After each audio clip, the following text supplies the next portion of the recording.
I heard a weird echo for a sec too, but yeah. It was mine. I fixed it. Took 2 seconds, both of you. So particular. We're professionals. My goodness. I am too, okay? What's going on, everybody? Welcome to the NBA Deeper Dive presented by Portfolio EV here over at OddsShopper, but we're, of course, on the Stokastic YouTube channel. I'm Eric Lindquist. You can follow me on X at Eric Lindquist. My name, super easy. Also easy to find. My co-host on Thursdays, Chris Spags. He's at Chris Spags over on X. How you doing, my dude? Excited to be here, having some fun pre-show banter with Eric and Jordan, as we always do here. But it's a fun slate. I think a little bit of chaos today. Some very obvious point-chasing spots. The chat lighting up because they want you to declare Peyton Pritchard the exotic play of the night. And is an exotic play like 70% owned, Eric? I don't know if that's exotic enough.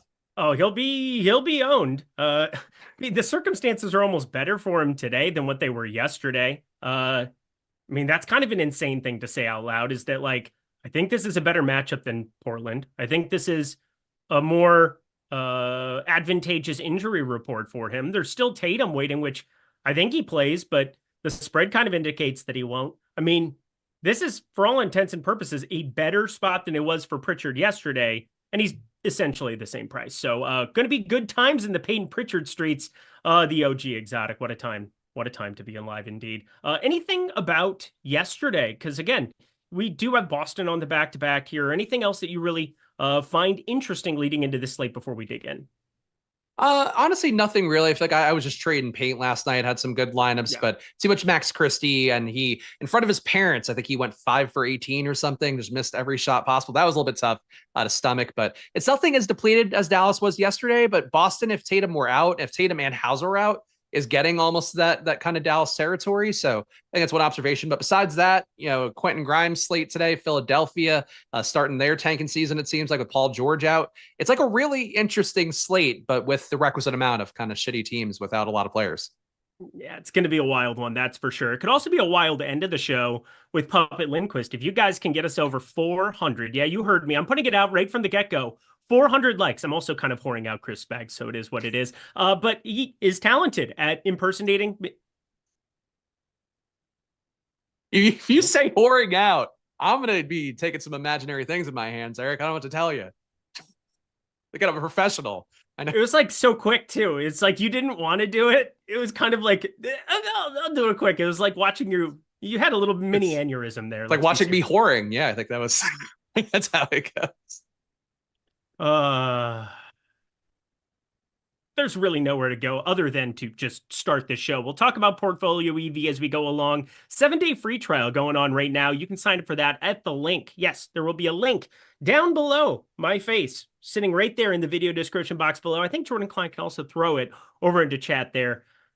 Good Lord Almighty. Now I just see Spags doing the whole thing. I mean, burned into your eyes. The fantasy you've been dreaming of finally right in front of you. And you Chicago can't plus touch. 7. Chicago plus 7. Chicago plus 7.5 at Orlando here, 218.5 total. This is not exactly the game environment that you're looking for on this planet, but we do have a lot of Q tags just waiting in the wings. We got a little bit of news earlier in this program, or before this program started, excuse me, and that is that Lonzo Ball is going to be out, but the Josh Giddey one is still sitting there. I do think that this brings Trey Jones already into the forefront. He is up to $4,800 though. You probably need to get Josh Giddey out here as well. Otherwise, it's Jalen Smith showing up in some lineups for me and absolutely nothing else. Is there anything you want to go up against the top 3 defensive team and second slowest team in the NBA in the Orlando Magic? Yeah, it's a tough spot overall. And, the things we always talk about on this show with keeping some flexibility for your late swapping. We do have some Q tags on the slate. Like this is a 7 o'clock game. The Boston game's at 7:30. You could run into Tatum maybe being announced out or something in that 6:45 to 7 o'clock window, or you could get it at 7:01. This happens more than enough times here on the East Coast. So, giving away a lot of flexibility early, I would say not the move for this particular matchup. But Giddey, the old Giddler, I think looks pretty good. Getting him at 7% ownership right now. He's averaged about 1.4 fantasy points a minute. The rebound rate coming up, the assist rate coming up, court time without Vucevic, without Levine, without the Dosunmu, without Lonzo, which is all the guys are down today. So I think Giddey's worth taking some shots here. He's probably one of your vessels to keep it competitive, but I probably don't want to chase Kobe White's price tag up. I am getting a little bit of Jalen Smith as well. I think he looks okay. Not really getting Zach Collins today. That price tag is kind of adequately priced up too. And with Jalen Smith fully recovered from his concussion protocol stuff, you could see him start to seize some minutes back. So yeah, to me, it's kind of Giddey or bust and not a whole lot else for Chicago in a tough matchup. I think it's way more interesting to look at portfolio EV for this one. Josh Giddey under 6.5 assists, sitting at -113 in a number of places. There's also shops -120 at DraftKings, -120 at Onyx odds. Both of those advantageous, available in pretty much any state that you live in when you have Onyx odds. And then you have the combination of DraftKings availability there too. Fanatics sitting there at the -120 number as well. We'll also say this. I'm on the over of 1.5 threes for Josh Giddey. He's attempted a lot more threes. 17 of his last 18 games, he's attempted at least 4 3-pointers. And we're talking 1.5 there. Obviously, you would need some variance to go your way if we're going 50% and you say he just shoots 4, but he shot 5, 6, 7 in some of those spots as well. So there's a number of ways to go about it, but market-based approach, Josh Giddey, I really like that under a 6.5 assists for him too. Maybe there's some limitations. And there's obviously blowout consideration when you talk about how bad Chicago is any day ending in Y. Although just a 7.5 point spread, we have 2 other spreads on this slate that are much wider than that.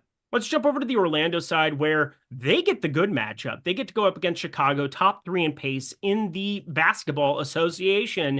And wouldn't you know it, Paolo Banchero coming off of an evisceration yesterday. Well, 8,900. We see a price hike for him and Franz Wagner finally. And yet Paolo Banchero is one of our best plays popping in the Sims tool right now.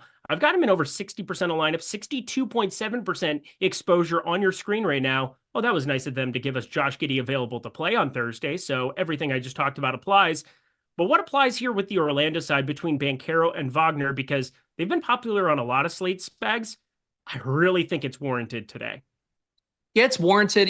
I think the same concern that I had for Chicago side would apply a little bit for Orlando here, where you are giving up, about 8K in salary flexibility, and the field's going to be doing that a lot today for Paolo Banchero and Franz Wagner. But like Eric mentioned, it's just a soft matchup here. Talking about a pace-up spot. Orlando's total today, 113 implied points, not great for most teams. Pretty much flat average on the slate, but for Orlando is a little bit more than they're usually getting. So with Banchero and Wagner, I'm at 33% of each, a little bit higher on Banchero technically by a percentage point. But I like that. I think the field right now having 40% Banchero, I get why there'd be a lean based on the projections, but these guys are kind of the same play, different positional eligibility, but both forwards, both guys in that same 8K price range.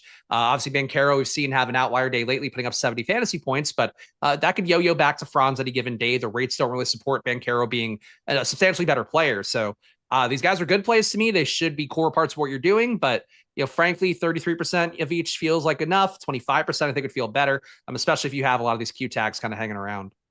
I think part of it also has to do with, what are we spending up for with our money? Luka Doncic gets Austin Reeves back in alongside LeBron James. He's 11-2.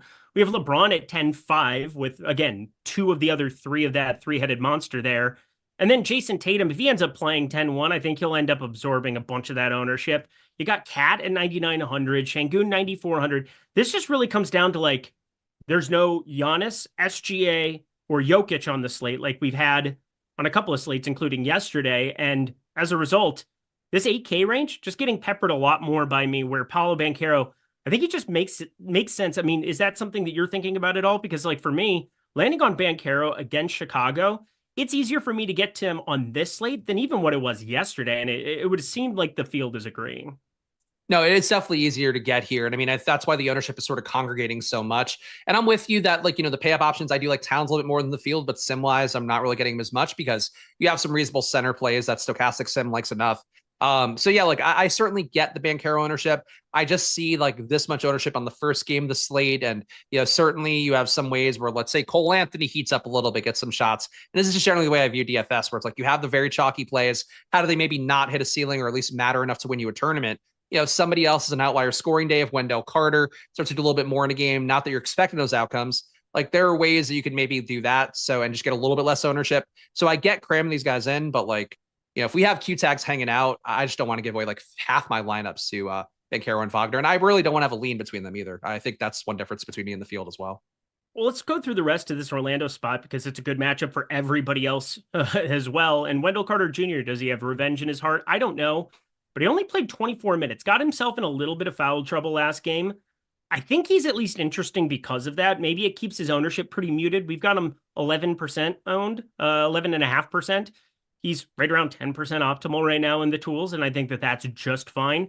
I think Cole Anthony coming back into the fray after missing last game would be an interesting spot. He's obviously listed as questionable, so could be a bump up to everybody else there. Kind of an interesting configuration. They didn't go to Anthony Black as the starter last time out. They ended up opting for Corey Joseph, so keep that in mind. What else stands out to you here for Orlando?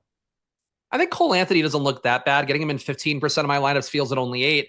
The minutes are not the most secure in the world, especially if they are going to have Corey Joseph back in the rotation, though. Would expect him to come back out now with Cole being available and presumably playing his usual mid-20s minutes or so. But I think Cole is a guy that could get hot, and if he did get hot, it would sort of pull away from the projections on the top Magic players that are going to be highly owned.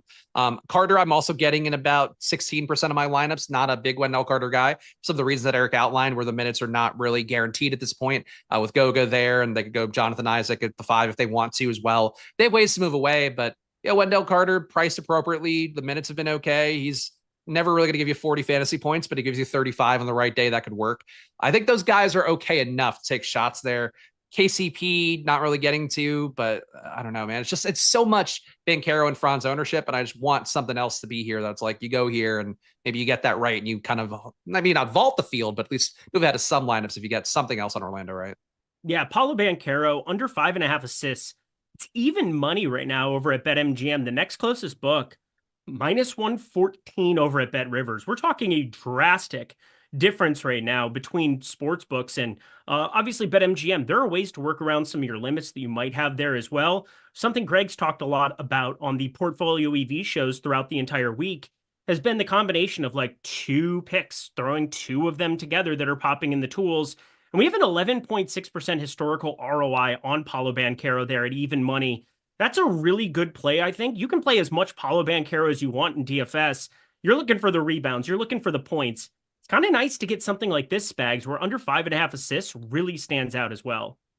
Yeah, I think when you have that much EV, like I have Paolo projected for 5.5 assists on the nose, but really the main thing to follow from that stuff is, defaulting to the EV, defaulting to, especially if you have a plus money bet, but that much historical of an ROI on OddsShopper, always something you should be tailing. And again, the one click thing I will advertise, I feel like it's the one thing in the sales pitch that's always missing here. Just be able to place your bets in one click for the lazy amongst you, which is so many of you. Just click the button, because that's the hard part about getting in 500 bets, and OddsShopper makes it a lot easier for you.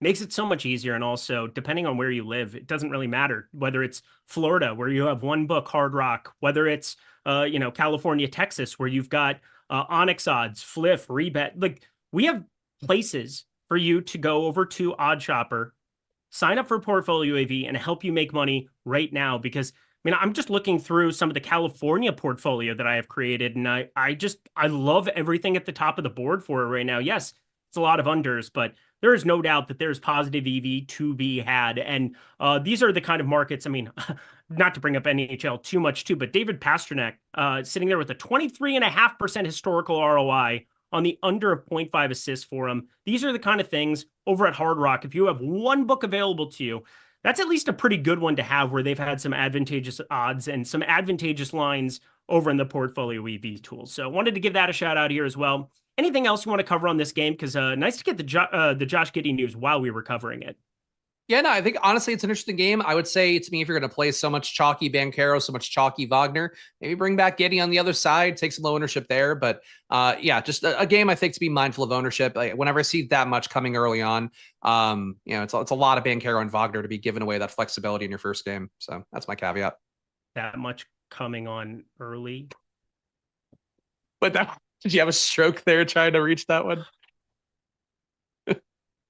Dude, you're just on another planet. Hit that like button. Over 400 likes. You could have Puppet Lindquist. I'm sure he'll be perverted today. So Indy -3.5 taking on Atlanta. This is going to be all about that pace, No treble. 248. Big number that we're looking at here. The big news on the Indy side, Tyrese Halliburton is questionable. And Tyrese Halliburton is going to matter big time in the complexion of this game, because broke it down a little bit on my betting thread earlier, but offensive defensive rating, both of them just plummet. So obviously defensive rating gets lower. The game environment's going to look worse for the other side of this one in Atlanta. You get Tyrese Halliburton on the floor and the thing should move. It's obviously going to affect other pieces, but I mean, I have no interest in TJ McConnell right now. I would have all the interest in all the land in TJ McConnell, currently at $3,900 in the event that you got Tyrese Halliburton out, even if he didn't start. But let's just cover this as though Tyrese Halliburton's going to be in first, because I think he's too low of owned at 18% right now, Spags. So I don't usually get a lot of Halliburton when everybody's available, and that is something that worries me when you have this high of a total and a soft defense. And, Halliburton, the home splits have been something throughout the year that are a little more pronounced. But frankly, in a away game here, we're going against Atlanta where you have almost a 250 combined total. An Atlanta defense that we know is giving up outlier days all over and over again, and Halliburton keeps breaking the slate. I think 18% ownership for Halliburton seems fair. That said, I'm getting a lot more of Miles Turner, getting him at 30% of my lineup, so definitely above the field there. I was getting Siakam at 15%. I'm also getting Nembhard at 20%, and I think he would also be a pretty big winner if Halliburton were to miss. Indiana just looks good. Atlanta right now is a team that does not defend very well, still puts up points on their end, stays competitive in games. We've seen them win games the last minute, including within the last week on a Dyson Daniels takeaway, throw to LeVert. They're just not good, but they are really good for fantasy. So I think playing Indiana here, stacking them with Hawks, it all looks pretty appealing in the spot right now. Yeah, Halliburton in, I think 17, 18%. It's a little bit too low. We've currently got him right around that number as well. I get it. You have everybody in there as well, but the usage has been surprisingly low for Pascal Siakam here. The minutes have also been pretty muted. He hasn't eclipsed 32 minutes in a game forever. Going back to the All-Star break, February 20th. So kind of wild. Eventually, we'll see them let it rip to 34, 36 minutes again. If this is the spot, I think Pascal Siakam is at least a little bit sneaky, but overall, it's an Indy team where I really like getting to Halliburton, and I really like getting to Miles Turner currently as well. But if Tyrese Halliburton's out, how do you feel about Andrew Nembhard, TJ McConnell, and the likening? Because I do think McConnell will become potentially the most popular play in the entire slate besides Peyton Pritchard. The tough part for McConnell is that he still probably wouldn't get the start, I would think. It would probably be Neesmith, Mathurin, one of those guys coming in there to play the fifth spot. I would think that, McConnell would look a lot better. I have him as a 1.2 fantasy point per minute guy today. So if you give him, 20 minutes instead of the 14 or so Stokastic has it out right now, he would look like one of the best values on the slate. I do think Nembhard is your bigger winner. I already have him at 5x the field, or I guess 4x the field right now, as a guy who's kind of one of those mid-tier value plays. I think he'd become a much clearer value. The pathway to him getting, high 30s minutes as opposed to low 30s or high 20s like he's at right now, I think would be clearer. So yeah, I agree McConnell would be the very obvious play, but I think Nembhard be the one I'd probably trust a little bit more to hit both his floor and maybe a ceiling. Yeah, and I mean, Atlanta is giving up the third best 3-point percentage to their opposition here as well. And I mean, that's not necessarily TJ McConnell's game. Obviously, Benedict Mathurin with that Q tag is going to matter. It'll be an interesting spot to be paying attention to. If that news comes out after lock of the first game being the Chicago-Orlando game, we could end up with really like criminally underpriced TJ McConnell. This happens more than you would think, where after lock, this kind of news comes out and boom, you're talking about the best potential value play on the entire slate in TJ McConnell. I would have no issue him coming off the bench or just sitting there in the starting lineup, either or. I'm just going to jam a ton of him at 3,900 if there's no Halliburton. Benedict Mathurin probably could do without either direction. I doubt we get into like an Aaron Nesmith crazy conversation, but obviously there's a lot of dominoes still to fall in this spot. And that's going to be what Live Before Lock is covering for you. But we're going to cover Atlanta now, where Onyeka Okongwu has routinely been one of the more popular plays on pretty much every single slate. We got Okongwu sitting there at 6,400, only played 27 minutes, was a complete failure on a slate where you could not fail at center 2 days ago on Tuesday. I think I'm just going back to the well, though, because his role has been awesome. Clint Capella ended up walking into more minutes. First time he's exceeded 20 minutes since January, which is absolutely insane to say out loud. But how do you feel about Okongwu specifically on a slate where center doesn't look as loaded as what it has earlier in the week? Yeah, I'm getting almost 2x the field of Okongwu, and I'm, you can't see the full thumbnail here, but my thumbnail for the Splash Play channel is me with a really stupid face, like skeptical of Okongwu. That's all like, your faces. Yeah, that's true. They are all pretty bad. But that one, ironically, Eric, this one gets the most clicks on the click-through rate so far. Ooh, look at that. Look at this SEO guy. Let's go. But like, I don't feel great about the Okongwu value, especially for the reason that Eric just mentioned, where we saw, Clint Capella take a little bit over 20 minutes last game. And really, it's one of those things where like they could not want to play Capella 20 minutes, but the ball doesn't have a dead ball. There's no foul. Like sometimes the guy gets 2 or 3 more minutes. And I think that's the line right now for Okongwu having an outlier day sometimes, versus having a day that's just okay. Or in the case of last game, he didn't hit his value mark at all. But he is one of the bigger rate winners overall, court time without Jalen Johnson, Bogdan Bogdanovic, really all the Hawks that are gone now. We could also throw on Vic Krejci, who's out right now. He's averaged about 1.2 fantasy points per minute, which is basically dead even with Trae Young in terms of the guys leading the way in fantasy points per minute. So I think Okongwu is still a strong play. Obviously, the total you're not worried about, but like, I don't want to have 2x the field of Okongwu, I think is really where I'm at with it. So getting that naturally in the sim, he's a great play, but anything trying to be mindful of the ownership and not go crazy on it because you do have some minutes risk. Capella are out, wheels up, but he's not out. I think if it weren't for Okongwu having such a bad stint there and then just kind of Capella finally playing somewhat Capella-like, days of yore Capella, if you will, I'm not crazy concerned. Obviously, if he plays less than like 34 minutes, 32 minutes today, and he doesn't run into foul trouble again, I'll be concerned. But 4 fouls, 27 minutes, kind of a weird game script against Milwaukee. I'm going to kind of just chalk it up as a little bit of an outlier. I'm with you. As far as what you said, double the field. I'm close to that. We have 37% on the screen as of right now. And I just look at the center position. Towns and Şengün are overpriced. And then it's just Collins, Okongwu, Turner sitting in that 6K range. I think it's pretty bleak relative to other slates that we've had recently. We'll talk about some punts. Got some interesting punts there, sub 6K. So we'll take a look there as we move along to the next couple of games. But I think Okongwu looks really, really good today. No doubt about it. Would be shocked if I got less than like 30, 35% under just about any circumstances. But there's a lot of other players to talk about on this team. We have value in Reece Shea, in George Niang potentially. Karis LeVert, 5,300. I think it's too cheap for what his upside is. Dyson Daniels, 6,800, a little too cheap. We have a ceiling in Trae Young that really nobody is playing. And obviously, if you got Halliburton in, I would think Trae Young would look a little bit better just because of the defense on the other side. But either way, I think there's a lot of Atlanta Hawks we need to consider for today, no matter what rolls out. Who are your favorites, Spags? So I'm getting the most, the most Okongwu is it right now, Yeah. but dead even with Dyson Daniels, 45% for him as well. Dyson Daniels, I think, gains the most. The usage for him comes up to about 20%. The assist rate comes up to about 20%.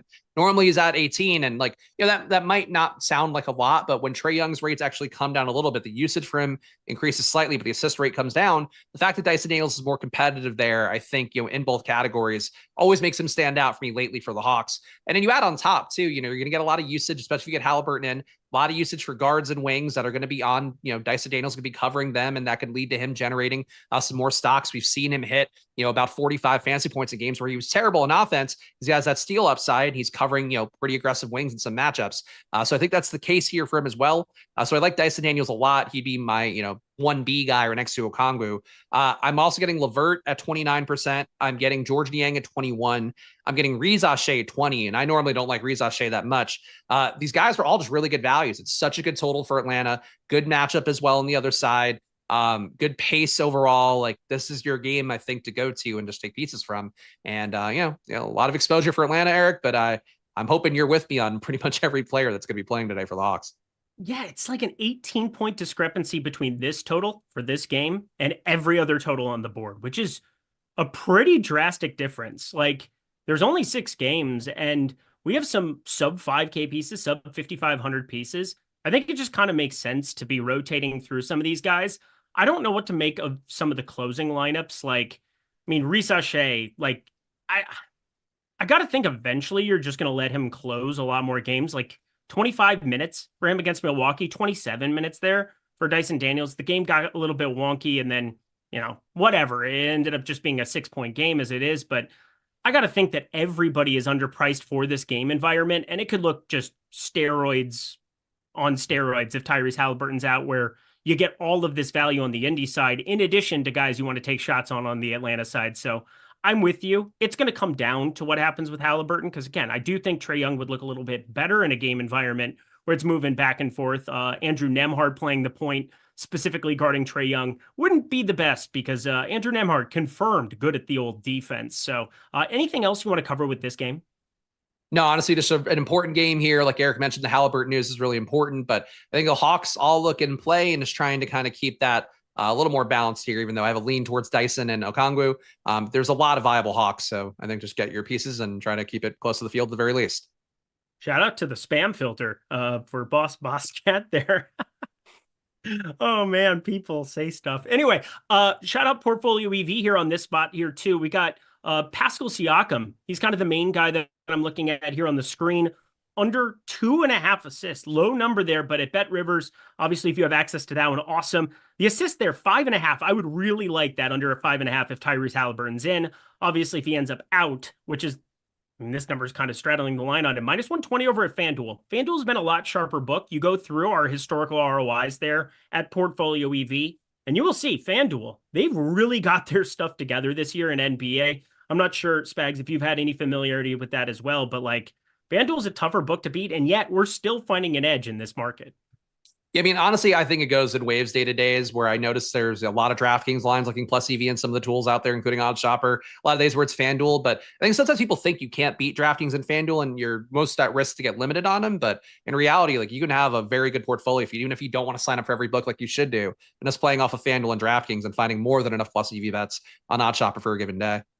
Well, if you guys want to find any of those bets today and for an entire week completely free to you, sign up at the link below. We're talking Portfolio EV. It has been sweeping over on X. It has been going absolutely nuts. All of the pickets, all of the screenshots, all of the P&Ls. I absolutely love to see it, not just because I work here, but because I love to see people win money with great tools. And this is the best tool in the betting industry right now. 7-day free trial for all new users. Stop guessing, start winning. But you go down to the video description box below. You sign up. If it's your first time ever taking a look at this, 7-day free trial going. You want to take advantage now while the NBA season is hot. And obviously will be coming up shortly, and I cannot wait to be unleashing all of the MLB fury that will be coming from Portfolio EV, from the Stokastic side, so on and so forth. But the NBA has been so fruitful. If you look at the February results, which everything is tracked at Portfolio EV, it's been off the chain. And it doesn't take this video montage to prove it. It is truly an individual user. You go to X and you see all of the screenshots from multiple people, and you'll see it every single freaking day. It is incredible. It is changing lives right now. I know that sounds a little bit extreme, but it is absolutely true. Pay off some of your student loans. Pay off all of your car payments. I absolutely hate those. Everybody has an opportunity to make something with Portfolio EV, no matter what books you have access to, no matter where you live. 7-day free trial. Let us prove it to you. Sign up at the link below. All righty, 2 games down. Hit that like button as we move to Philly. Philly, 13.5 points. They are laying here going up against, well, not laying, they're getting 13.5 going up against Boston. Oh boy, we'll talk all the outs at the Boston side, but let's start with Philly, where Quentin Grimes has been going absolutely nuclear lately. And yet he's not even the most popular play on his own team by a drastic margin. No, that would be Jared Butler at 3,500, point guard, shooting guard. Let's start there. No Tyrese Maxey. Gotta assume Jared Butler has a pretty good chance at playing big minutes. He did not start last time out, but if Justin Edwards ends up out, I wouldn't be shocked to see him start alongside Grimes, Oubre, Yabusele, and Drummond. It's definitely live. And no matter what, he looks like one of the better plays on the slate. How do you feel about Jared Butler specifically, Spags? So I did not get a lot of Jared Butler in the sim, and I'm curious why, because I actually have him at about 0.2 fantasy points higher. And I love Jared Butler. I think I've touted Jared Butler on these streams whenever there's been an opportunity to do so. I don't know that he's a great play because he's not currently playing backup point guard, or he's not playing point guard at all, really. They did rotate him in last game, so he got more minutes in the second half, played the first half as well, kind of had a short stint there. I think there could be a chance that Nick Nurse sees like the utility in Jared Butler because he was in the rotation meaningfully when he first got traded. They gave him a new deal, all of that. Kind of got shifted down the rotation, was out of it for a few games. Then he's coming back in, getting more minutes. So I think you could run good on this, get him as a starter. In that case, I think he's like an almost every lineup play. But they've seemingly liked Quentin Grimes being the lead guard enough. He brings the ball up, gains in usage, gains in assist upside and court time without the various Sixers. So I'm actually not sold on Jared Butler as much as I would like to be, because I think he's a great play. But a great player generally. If he doesn't start, I think you should probably try to be really careful with him. And Eric, 45% feels like a lot. And I have Jared Butler putting up 1.1 fantasy points a minute today. But if he's going to play like 20 minutes, I just don't know that you're guaranteed the upside of that outcome. Cash games, play Jared Butler. But like for regular tournaments, like you got to have some risk if he's not starting. So I can't remember all of the nuances that went into the last slate with Jared Butler. All I know is that I got stuck with some after he didn't start. They ended up starting Quentin Grimes at the point. And it was like beginning of the second quarter, he still didn't check in. And I was thinking, oh, DNP CD incoming, and I am absolutely screwed. He came out, at least got something done there. And then he got blowout run. And I think that's really what this comes down to is like, you're talking about a 1.12 DraftKings points per minute player this season. He's only played 98 minutes on the season, but like, there's so many ways that this game blows out at a 13.5 point spread. There's so many ways where he just walks into extra minutes because, as much as they want to give Downton Abbey, see what I did there, some minutes here and there, he only played 11 against Minnesota. And that's kind of what I'm seeing is that, like, even though he had the first stretch in that game, we got 25 minutes in the blowout run for Jared Butler, who's been kind of effective. Now, I'm nervous because, if he doesn't start again, which is kind of the assumption, then you're definitely uncomfortable clicking on it, but it's going to keep his ownership in check. Whereas if he starts, all of these games start at the same time. It's all 7:30 p.m. Eastern time. You have 3 games. So half the slate starting in that half-hour window at 7:30 p.m. Eastern time. I got to think he's definitely the guy that, like, comes in under-owned and underrepresented if he's not starting. I think that's fair. Just when you see the 45% almost projected ownership right now. And again, I think some people, NBA is one of the sharpest ones on there where people will pivot pretty fast. I think you're probably still keeping the like 20% ownership if he's coming off the bench. And that's fine. Like, I think that number is actually probably more appropriate. But I just think that he's not guaranteed the same role. And I think there is going to be some amount of people that play today. And remember back a few weeks ago when it was like, oh, he came in for Maxey and played the Maxey minutes. And like, they might even miss that last game. Like Eric mentioned, like the rotation was a little bit weird. He was a third guard coming off the bench behind Doughton and behind also Lonnie Walker. It can go the opposite way, but I would just give the warning here because I'm like a really big Jared Butler fan and I want any situation possibly wheels up for him.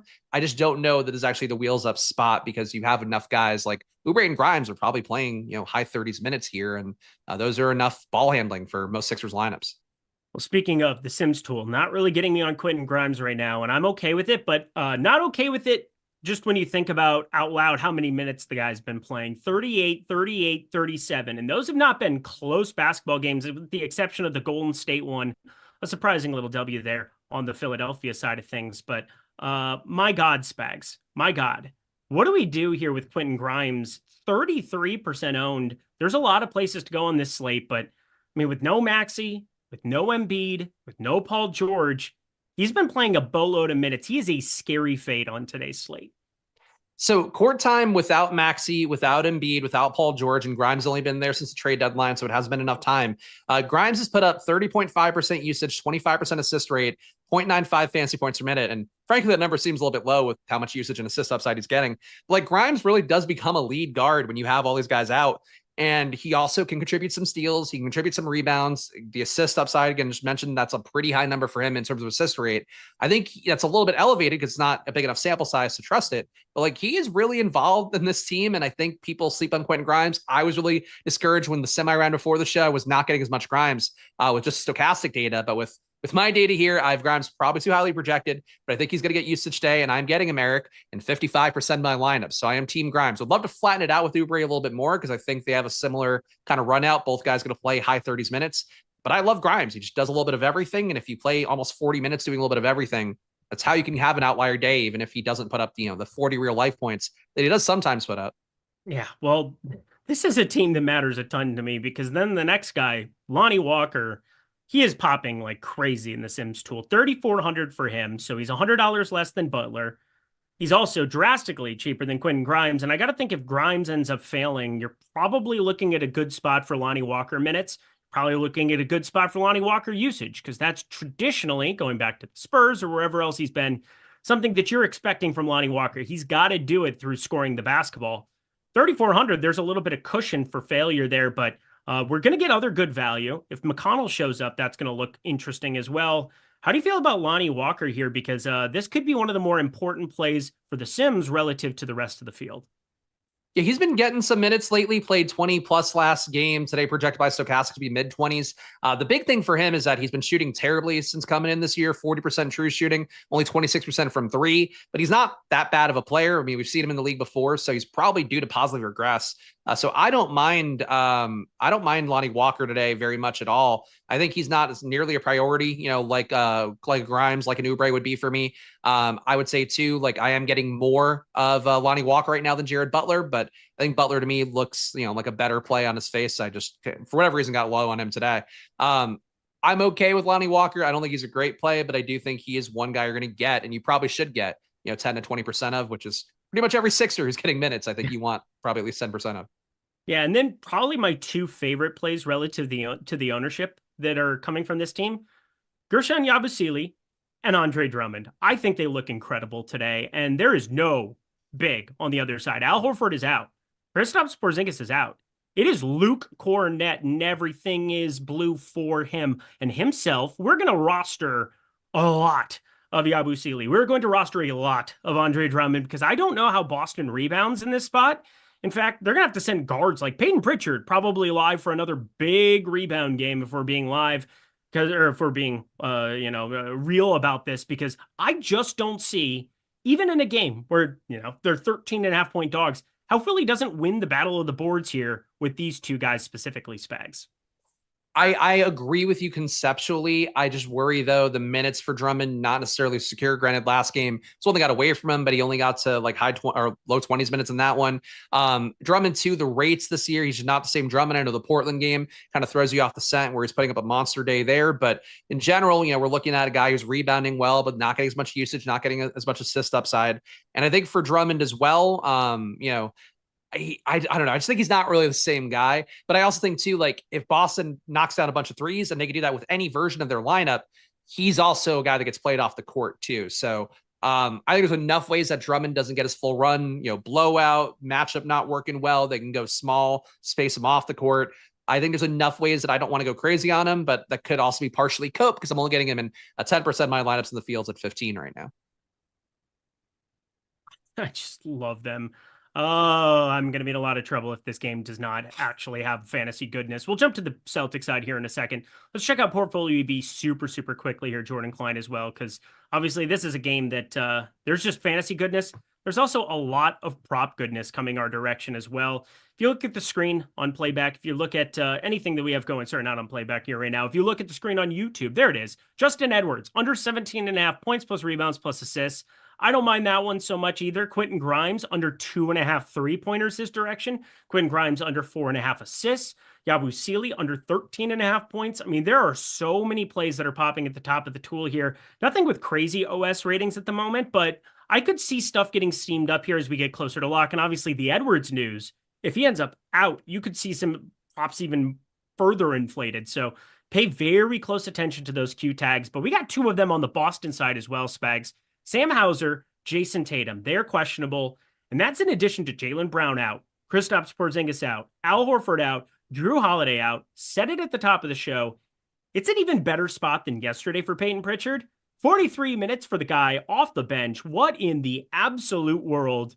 He had a game of a game of a game, and he's probably ripe to do it again today. How much Peyton Pritchard are you currently deploying?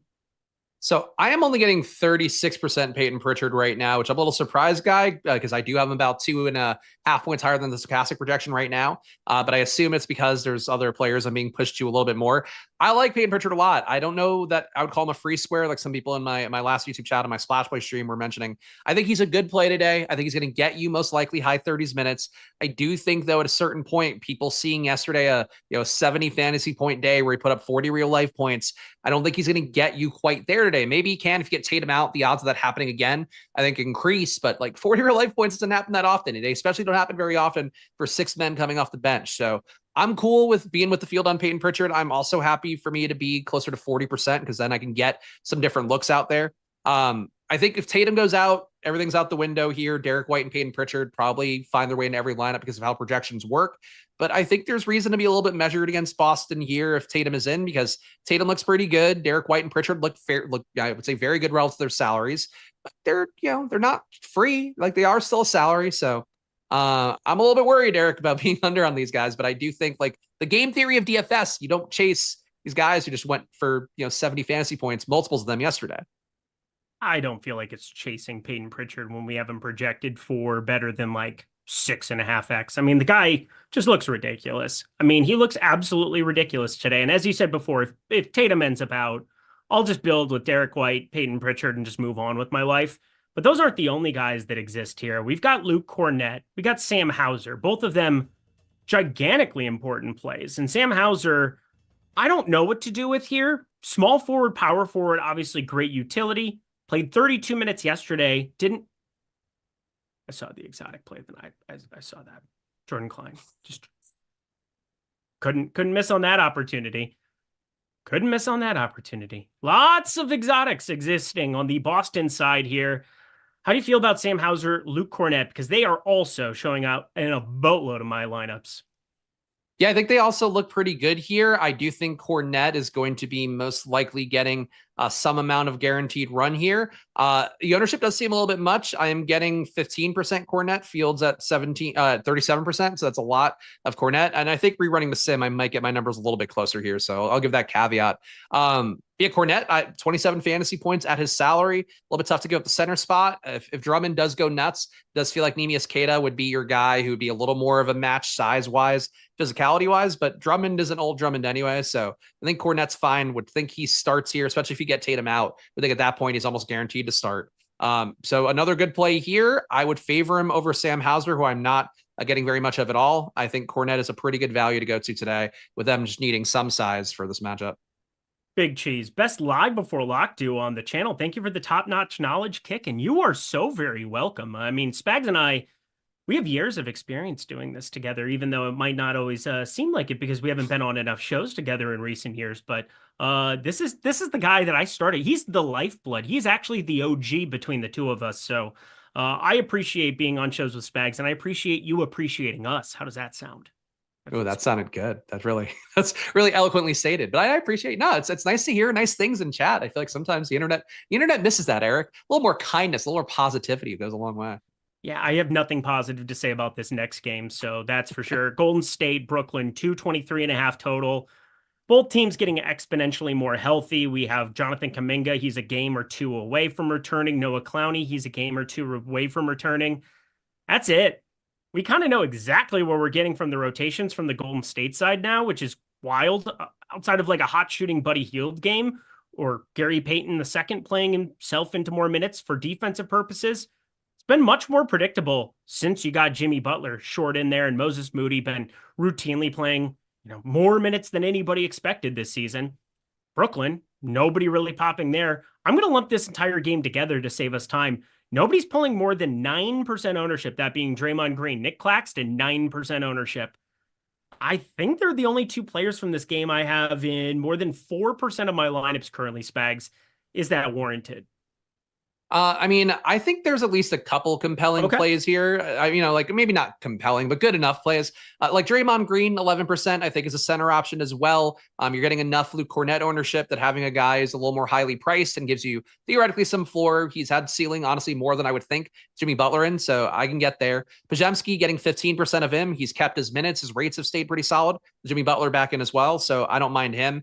And then on the Brooklyn side, I'm actually getting a little bit of Nick Claxton at 13%. Nothing else that much. Though I am getting Cam Thomas for the first time in a while, getting him at 9% today as a guy who is going to gun no matter what. Basically, court time without Schroeder and Ben Simmons out there. He's put up 35% usage, I believe, offhand.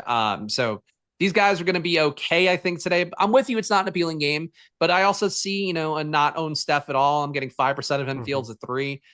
Brooklyn's in league average defense, a little bit worse than that. You can play stuff here. I think people will overlook this game because the total's not great. But there's like okay plays here. I think enough okay plays. Brooklyn just playing at such a lethargic pace. And this is a higher number purely because Cam Thomas exists and doesn't really like to play defense, likes to chuck it up a little bit quicker in the clock than some of these other pieces that have been there for a while with Brooklyn. But kind of mutes any interest I have when they're all on minutes limits. I mean, D'Lo played, 25 minutes last time out, his first game in 2 weeks. Cam Thomas played 26 minutes his first game out it was a week, basically, that he had off. I mean, it's such a tough team for me to find any kind of reason to roster any of them.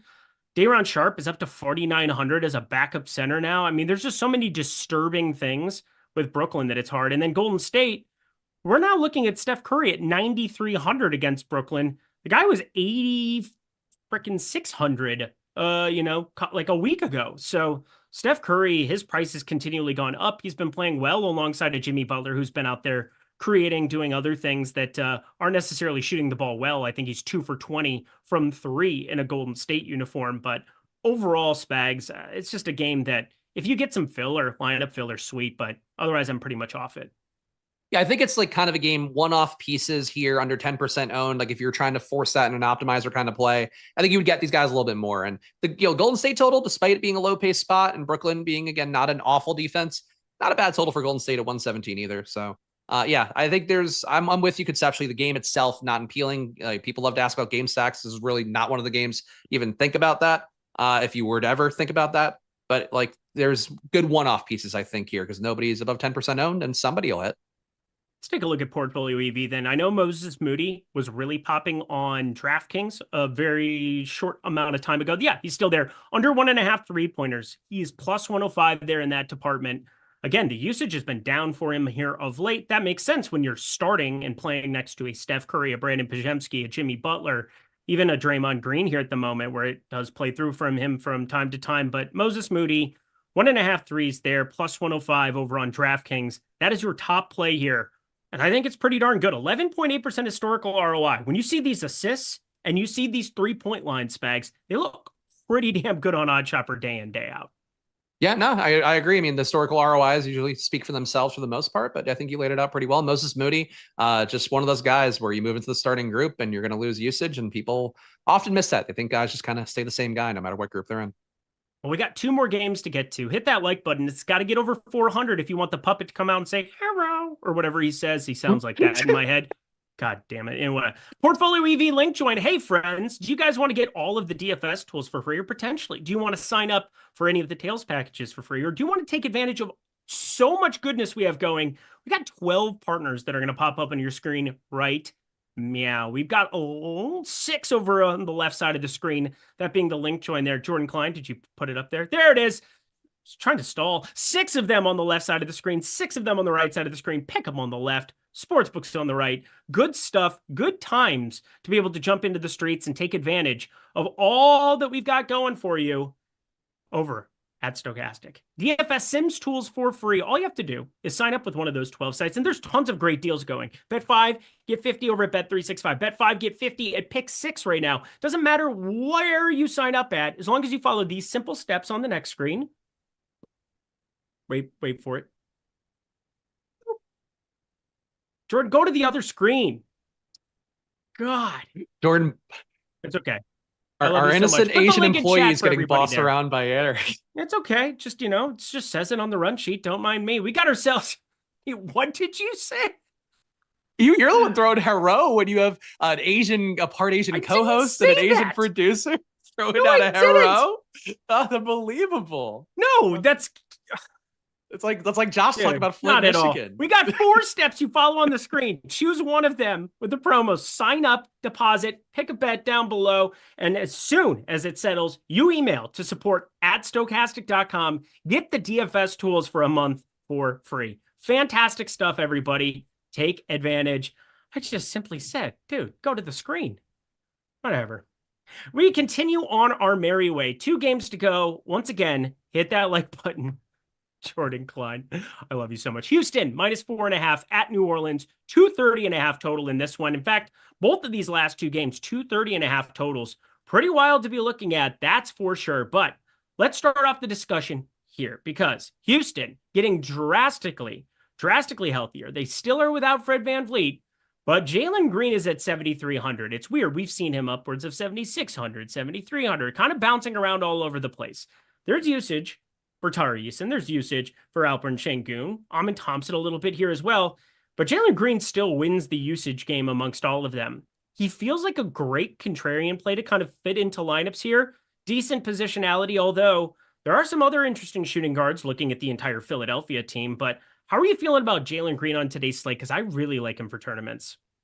I'm getting with the field at 10%. I don't mind him. I think this is another team for me where getting some lower owned pieces feels pretty good. Şengün, I'm also around 10% on. Amin Thompson, I'm at 9% on. So, not really big stands here, but I'm getting my little taste of a Houston team, I think, with a pretty good total as well. 118 implied for them. Definitely a little bit above where they are usually. And really, to me, the biggest stand is Tari Eason right now, getting him in about 26% of my lineups. So almost 3x the field there. I think basically what I'm seeing in the sim is like I got less of Peyton Pritchard. I'm now getting other guys in that 5K range. And those that somebody bubbles up as a, kind of a leverage play against it. So I do like the way that works out, even if it does feel vulnerable to go to, let's say, a Tari Eason over a Peyton Pritchard with different positionality. But, those guys are both in the 5K range. Eason can put up an outlier. So I don't mind them conceptually, even if it is just me kind of trying to rationalize why my exposures ended up where they are. But I think Houston looks good overall. Like nobody here a must-have, but a bunch of decent plays. And I would throw Dylan Brooks in there as well. Another guy, power forward eligible is kind of odd for him, but not a bad price tag for him at 4,700. Chad having fun. Chad's having fun. Look at that. It's lively. It's lively. It's good they're to just see. saying they're popping in saying hero is what literally went into my head voice for the whole. You were doing like a cute baby voice. It was not, it wasn't. You weren't doing Mickey. What is it? Mickey Rourke? Not Mickey Rourke. Who's the old Mickey that did like the Chinese character and is like it's a white guy? It's like an old actor. Really? Yeah, they're back in the day because like white actors used to play Asian characters in like the 50s. Oh. So somebody. Yeah, we had what's his face? Mickey Rooney. Mickey Rooney. That's it. Mickey Rooney. There you go. Yep. Yeah. Wild times. Yeah. There's like nothing from the New Orleans side, right? I mean, you're an actor. You're the same thing. I have New Orleans. New Orleans side, no, I got nothing. Zion, I'm a little bit scared to be fading right now, given that he's actually playing point guard. And he's part of why Trey Murphy has kind of hit the skids a little bit here, but it's a tough spot versus Houston. Nobody looks that good. If you're going to go anybody, though, I think Zion, Trey Murphy probably are two. $2 super chat. I hate Jordan because of who he is, not his race. Tough but fair. I think Jordan would agree. Yeah. Tough but fair. That's like Fox News, right? Is that what it is? Fair and balanced, biased but fair. Not biased, fair or whatever. Fair balanced. That's the nicest I had to think about. That's the nicest thing 1-2's ever said, so I'll take it. Thank you. That's the nicest thing 1-2's ever said. Jordan Clyde says, "Oh, we love him here so much. Oh, we got to get a drink, my friend." Anyway, hit the like button because we're at 330. You're not going to get to 400. I don't think you're going to get to 400. I don't think Puppet Lindquist is coming out to play today. Ruh-roh. Is that okay? Can I say that? He won't be saying hero today. I'll tell you what. Oh, you don't get to God, this 400 likes. whatever, the Knicks are taking on the Lakers in LA. This should be fun. Fireworks. There's not a ton to get to, but there are some spend ups if you're trying to get contrarian. That's for sure. Let's start on the Knicks side, though, where this is a diabolical late swap situation waiting to happen if you get everybody ruled out. If you don't, you basically want nothing other than the main guys, that being Jalen Brunson, that being Karl Anthony Towns. And even then, they don't look all that advantageous considering they're both in the 9K range together. But let's just kind of concoct a world where late swap, you have OG Anunoby end up sitting. You have something happen to Precious Achiuwa where he sits. Talk through the ins and outs of how you might find yourself onto something on the Knicks side, Spags.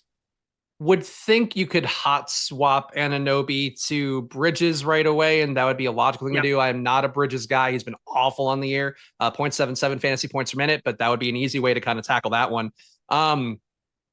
If you had enough money getting to Josh Hart, I think it would be more appealing because I think he's really the one who consolidates a little bit more for the team if you get anybody out. But yeah, as it is right now, I'm not getting much Anunoby anyway, only getting him at 1%, Fields at 4%. The guy I'm getting the most of on the Knicks is Karl Anthony Towns, who I think is a pay-up option nobody's going to be on today.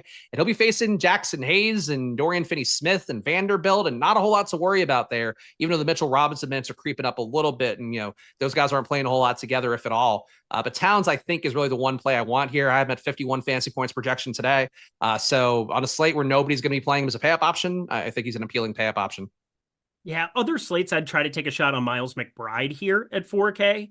I don't think today is that slate with how many shooting guard options we have, specifically, again, from the Philly side, Philly and the Boston side, Derek White, Peyton Pritchard, Quentin Grimes, Jared Butler, Lonnie Walker. I'm just looking at my lineups, and it's just like, why would I take a shot on Miles McBride where his minutes could legitimately be like 16, 18 if everybody ends up in?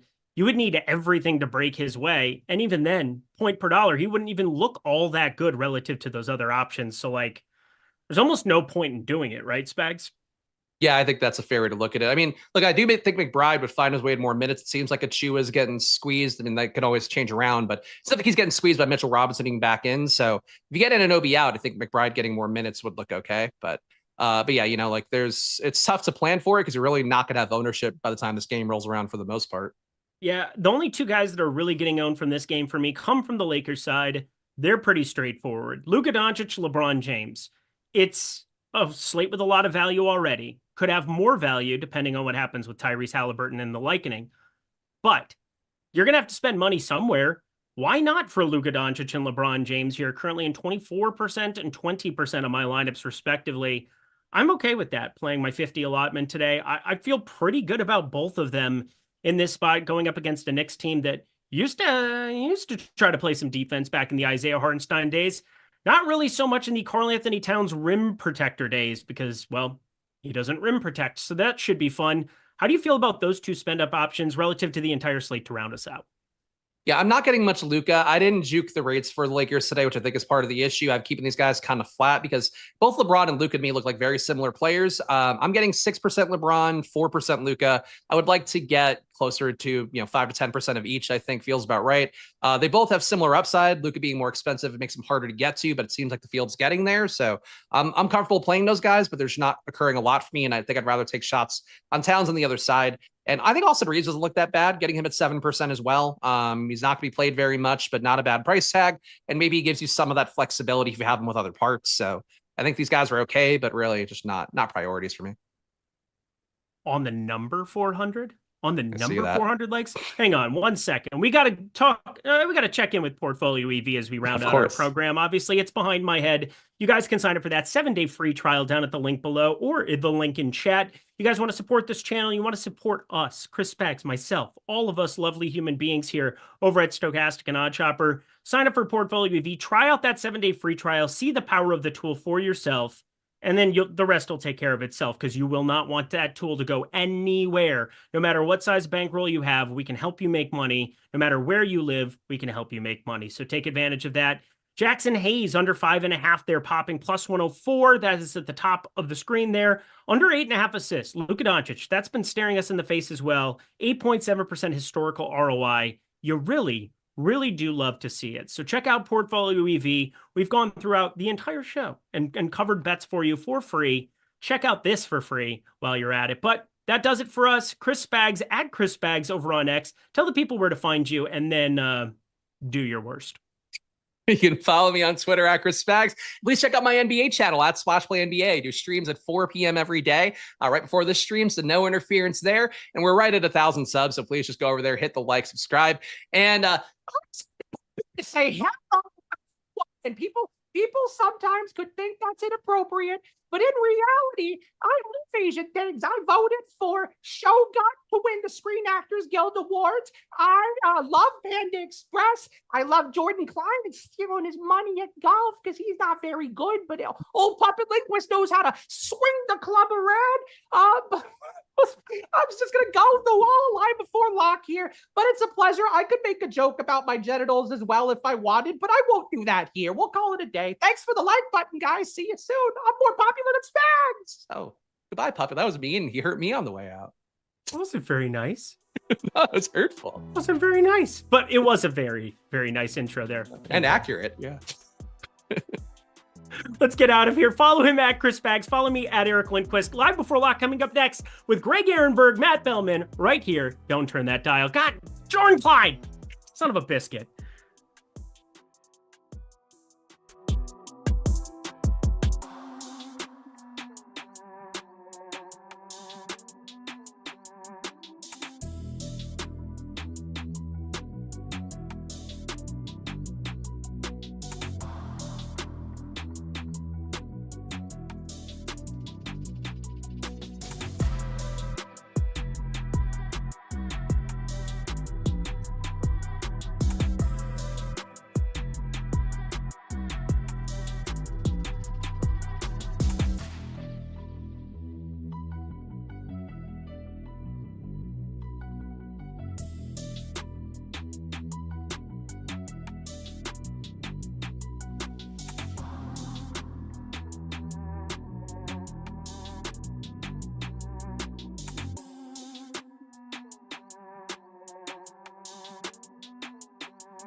Yes, sir.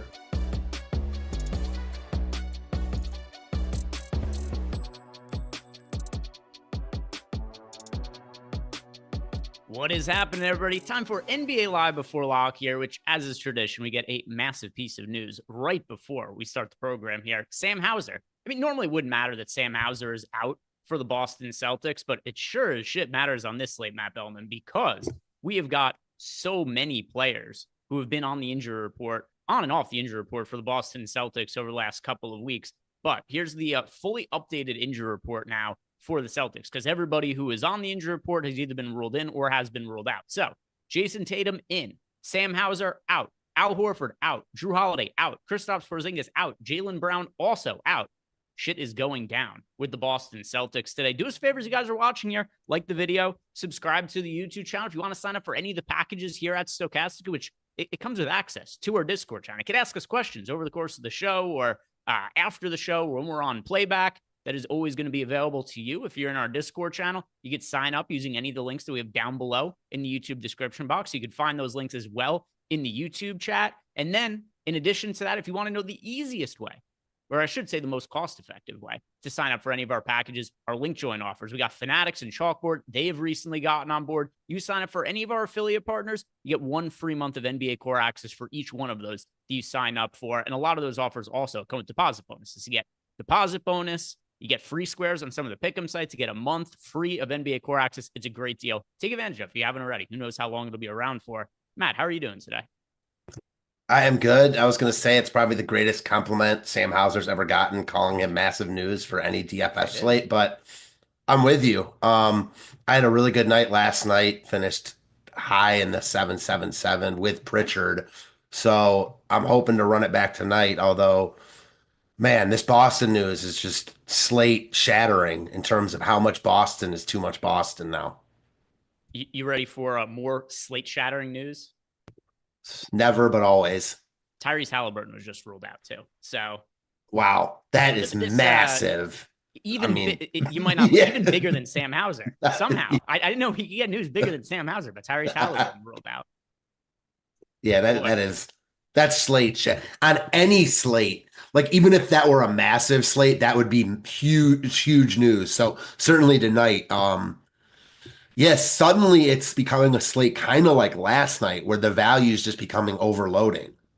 Yeah, and one thing that's kind of interesting, we've gotten now with all the news that's broken here in the last few minutes, we've gotten the majority of the important news. Like OG Anunoby is still questionable on the slate, but that's it as far as the questionable players are concerned. But let's talk about, we're going to open by talking about Sam Hauser. We'll have projections updates coming here in a little bit, and then we'll touch on those. But I want to know, and it's not just Halliburton that was out. Benedict Mathurin, he was questionable. He's out as well. There's a handful of other guys who are out for the Indiana Pacers, but it's like Ray J. Dennis, Quentin Rampage Jackson, Enrique Freeman, not guys who really matter all that much. So I want to know your initial thoughts here for the Indiana Pacers. Like TJ McConnell, do you think he starts? Because they seem to like him in the bench role. Oftentimes we see players get rolled out, and then TJ McConnell becomes really popular. He has worked more often than not in those spots, but oftentimes it's like you think that TJ McConnell's in a crush spot, and then he goes out and he plays like 18 minutes. He'll still score like 30 fantasy points in some of those spots. But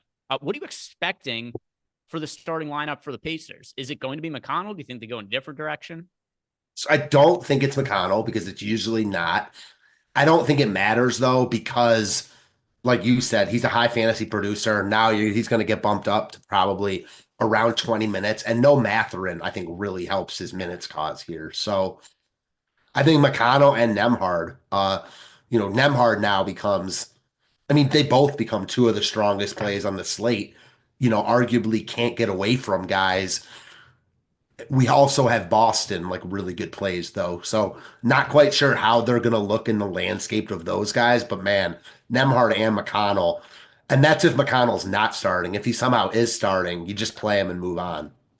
Yeah, what do I think the starting lineup is going to be here? So let's get some of the easy ones first, right? We know for sure 4 starters for the Pacers: Siakam, Turner, Nembhard, Nesmith. Then the question becomes, what do they do at the final starting spot? My gut feeling is Ben Shepherd. Just that's a button that they've pressed multiple times this year. But then I still think we're going to see extended minutes from TJ McConnell off the bench. They could start McConnell. It's just not something that they've done, or at least off the top of my head, they haven't done it this year. I'll double check his game log. I don't think he's made a single start this season. And yeah, correct, he hasn't. And he started 4 games last year. And if you remember last year, Halliburton missed a pretty considerable amount of time with a groin injury, and McConnell only started in 4 of those games. So I tend to think it's going to be Nembhard at point guard with Ben Shepherd moving into the starting lineup. Wouldn't be the most shocking thing in the world if they end up going with McConnell. That's just not the direction I think they're going to go. But just my initial guess, things could definitely end up changing when we get that official starting lineup there. How about you? Do you think it's going to be Shepherd, or do you think they go with a different direction? Nah, yeah, definitely think it's going to be Shepherd. Like I would like big odds if there was available to bet, because we've read this book before, right? Like certainly in years past, like they've messed around and started McConnell, but this year when we've seen this situation, it's been Ben Shepherd. So until we see something different, that's what I'm going to expect. Yeah. Yeah, and we should have a projections update here shortly. And then when we also have that projections update for the Pacers, we'll look at the projected starting lineup. We do have a projection update for the Boston Celtics. So Jordan, do me a favor. Can you go to the projected starting lineups page? Because this is a different look for the Boston Celtics. It's something that we don't typically see.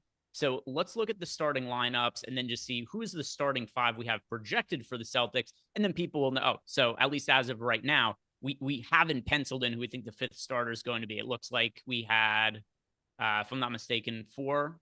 Yeah, just four. Okay, so that'll be updated in a second here. But projections are updated, I believe, if we go to the Boston Celtics. Yeah, we've got Sam Hauser out. So go to the projections page and go to the Boston Celtics, Jordan.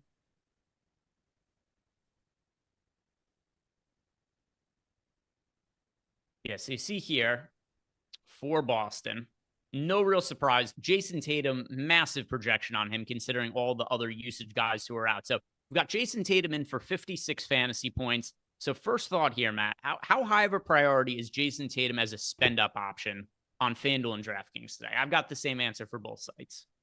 I mean, he's got to be a huge priority just because of the lack of bodies on Boston and the lack of spend-up options on the slate. So you combine those two things plus the value, like, I don't ever like to say this on a 10-1 guy, but it's hard to get away from Tatum here. Like, if you do, you're giving up projection. You're only doing so because of ownership, in my opinion. The only player on the entire slate, the entire day, we've got projected higher than Jason Tatum, it's Luka, and it's marginal. The projection gap between the two of them, we're talking about 0.2 of a fantasy point, but better positionality for Jason Tatum. He's also considerably cheaper. There's an $1,100 price gap between Tatum and Luka on DraftKings. There's $1,000 price difference for them over on FanDuel, and then same deal FanDuel. Luka, point guard only. Jason Tatum, power forward, small forward.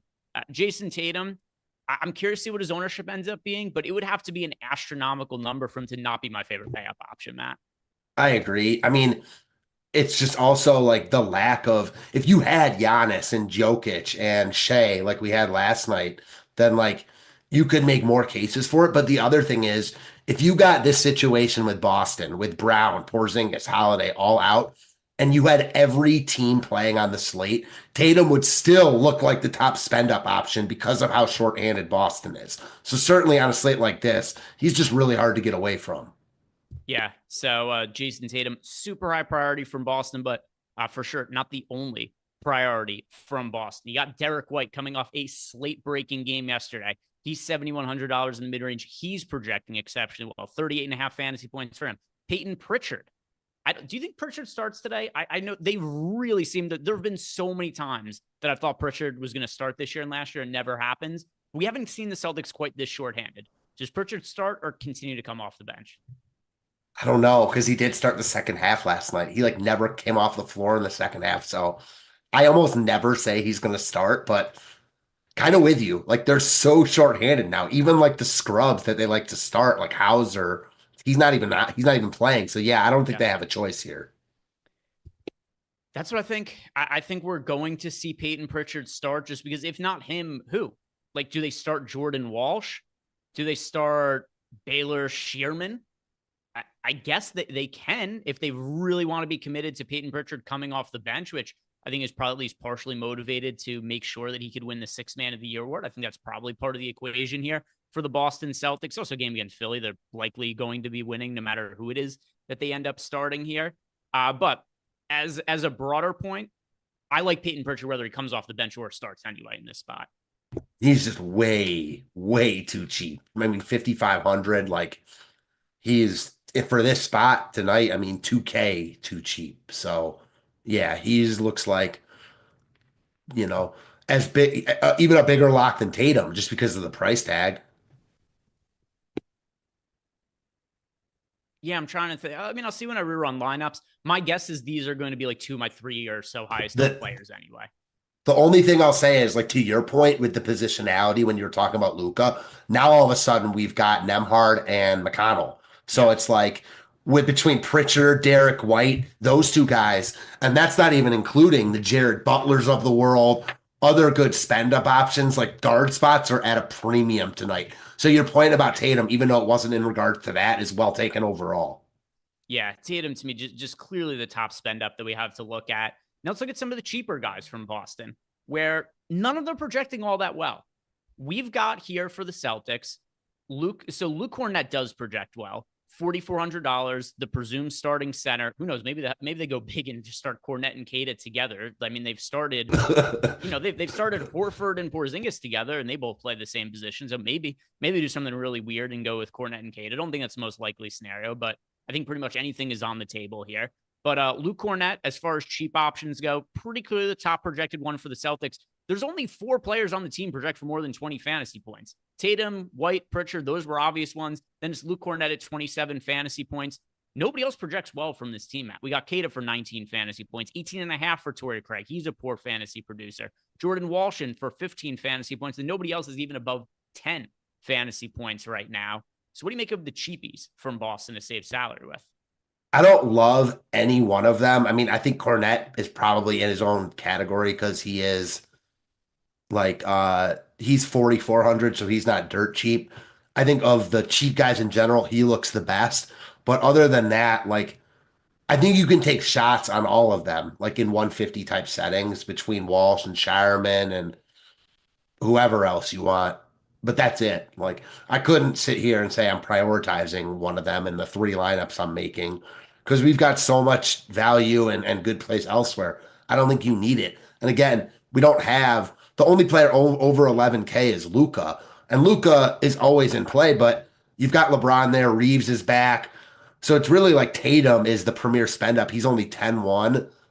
I don't think you need the Boston guys unless, you're just trying to get different in tournaments, which is always in play, but not something I'm going to, say I like. Yeah, so these, if there's a super weird starting lineup, if Jordan Walsh is starting and Pritchard comes off the bench, that could certainly change my outlook here. But my current expectation, Tatum, White, Pritchard, and Kornet start with Torrey Craig or some other cheap guy thrown in who, would be acceptable, but not a high priority. I think that's the most fair way to put the Boston Celtics. Let's see if we've got a projections update for the Pacers. We do. So let's go ahead and look at the Pacers next. Look at the projections on them, and then we'll get to any of the super chats, questions in Discord that we have. And also, if you guys haven't done yet, do us a favor, like the video and subscribe to the channel. Oh, sorry. One thing. Could you go to the starting lineups page, Jordan? I just want to go back to see what it is that we have projected here because we only have TJ McConnell. This is going to show you how strong of an option TJ McConnell is. Let's see. What do we have for the Pacers? Yeah, so we are expecting Ben Shepherd to start. So what you and I were thinking before, we've got Nembhard, Shepherd, Nesmith, Siakam, Turner's our projected starting lineup here. We have TJ McConnell, Matt, projected to play 22.5 minutes. In 22.5 minutes, how many fantasy points? If you haven't looked yet, how many fantasy points in this matchup do you think TJ McConnell projects for in 22.5 minutes? I'm going to say, wow, that's a couple more than I thought. So 31.5. 33. Yeah, so, there you go. At 3,900, you just play him. And 22.5, let's envision a world where TJ McConnell plays 25 minutes. Clearly not out of the realm of possibilities with Tyrese Halliburton out. Give him 25 minutes, all of a sudden you're looking at mid to high 30s fantasy points of a projection on him. So even though the minutes projection, fairly low for TJ McConnell, he's such a good fantasy producer, and he's in a spot to have the ball in his hands more. He's in a position to have more usage in the second unit with no Mathurin out there. TJ McConnell looks really, really good for today, even in a limited minutes projection. He's cheap. He's only $3,900 over on DraftKings. On FanDuel, TJ McConnell is $4,800. Even where he's more expensive over on FanDuel, we have him projected as the best overall points per dollar play on the slate. $4,800, 22.5 minutes, number 1 points per dollar value play over on FanDuel. So clearly a really strong option here in McConnell. Can you go back to that projections page and just sort by the Pacers, Jordan? We'll go through some of the rest of the guys here. But yeah, Nembhard, we've got him projected for 34 and change as far as fantasy points. Nesmith, 29. We've got Ben Shepherd. I don't remember any of the times that Ben Shepherd has started that I've kind of prioritized him in any kind of way. There's a lot of value on the slate, so I think it's probably going to be sort of hard to prioritize him here as well. But still, 23 fantasy points for him at $3,400. The best thing I could say about Ben Shepherd, or I think probably a relevant decision point for a lot of people, I'm going to prefer Ben Shepherd for cheap than any of the starting cheap Celtics guys in this price point. I prefer Ben Shepherd to a starting Torrey Craig. I prefer Ben Shepherd to a starting Jordan Walsh. This is assuming that Ben Shepherd and one of these other guys starts. What else is standing out to you about the projections update from the Pacers? Ben Shepherd was the guy that really stood out. The fact that we haven't projected so well. I mean, I think the question now is Shepherd or Jared Butler. Like, they're right there with each other in the boom bust tool, projected for, like, Shepherd projects for just slightly less than Butler, and he's $100 less. So, like, they're basically the same play at this point. Not sure who I like more. Don't love either. Certainly don't think either are bad plays at those price points, but I don't know if we need it here. It is interesting how this slate is turning out, and just in that ownership is going to be completely funneled to Boston and Indiana. I mean, you're going to see a lot of lines with 4-4, 5-3 of just Boston and Indiana, and Paolo Banchero mixed in there, like, as really, really popular plays. So I really don't see any way to get away from it. It's difficult. Related to that, pull up the ownership, Jordan. We'll read off the most owned players on FanDuel and DraftKings. TJ McConnell breaking the ownership projections. He's going to be very popular. He's not going to be as popular as currently projected, because we've got him projected for 88% ownership on DraftKings and 78.5% ownership on FanDuel. So going to be really popular, but probably a little bit closer to like 65% owned or something like that than what the current numbers are. We've got Peyton Pritchard projected for 55.5% ownership. We've got Jason Tatum for 50% ownership. Pascal Siakam right around 50%. The other two guys were in the mid 40% range, Andrew Nembhard and Paolo Banchero. And now the top owned players on FanDuel. If we can move over to that, where you'll see the chalkiest players on the FanDuel side of things. TJ McConnell, 78.5% owned. We've got Andrew Nembhard and Peyton Pritchard, as well as Paolo Banchero, just over 50% owned. Pascal Siakam, 47% owned. And then three other players north of 30% owned over on FanDuel: Franz Wagner, Derek White, Jason Tatum. There's a lot of chalk today, Matt. And to be honest with you, I don't think any of it is misguided. Is there anybody you're looking at who's projected for a lot of ownership that you take any kind of umbrage with? Not even a little bit. It's really hard to get away from the popular plays tonight. The difference between them and the non-popular plays is pretty wide here in terms of projection. So, yeah, you're definitely going to be eating a lot of chalk tonight. I think it's more about getting different with one or two spots than it is like getting off the reservation in my eyes on a slate like this, at least in like the tournaments I'm playing. In the lottery type formats, like, certainly you can build completely differently, but those lineups aren't going to project well. Just know that. Are you ready for the hardest question you may ever get asked on an NBA DFS show? Please bring it on. All right. Freudian Slip says, this wouldn't be the show I know and love without the exotic play of the night. I don't know there's ever going to be a slate where it is harder to narrow down a single one. So, Jordan, play the exotic play of the night animation.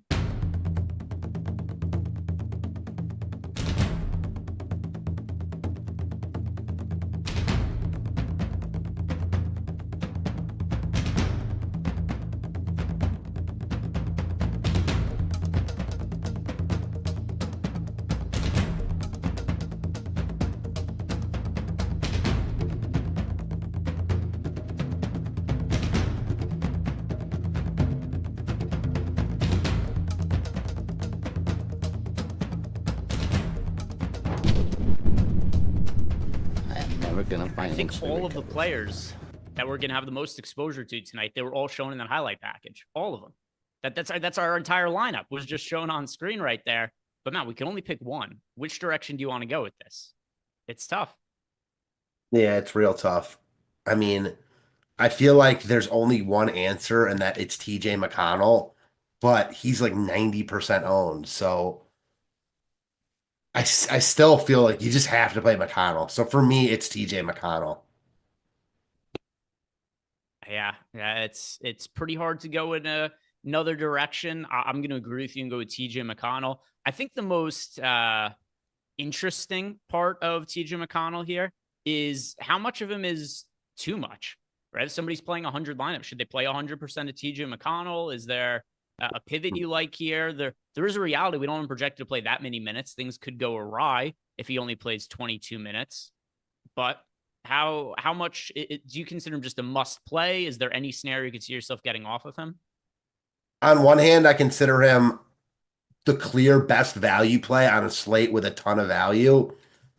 On the other hand, there is a ton of value, and he's going to be very high owned.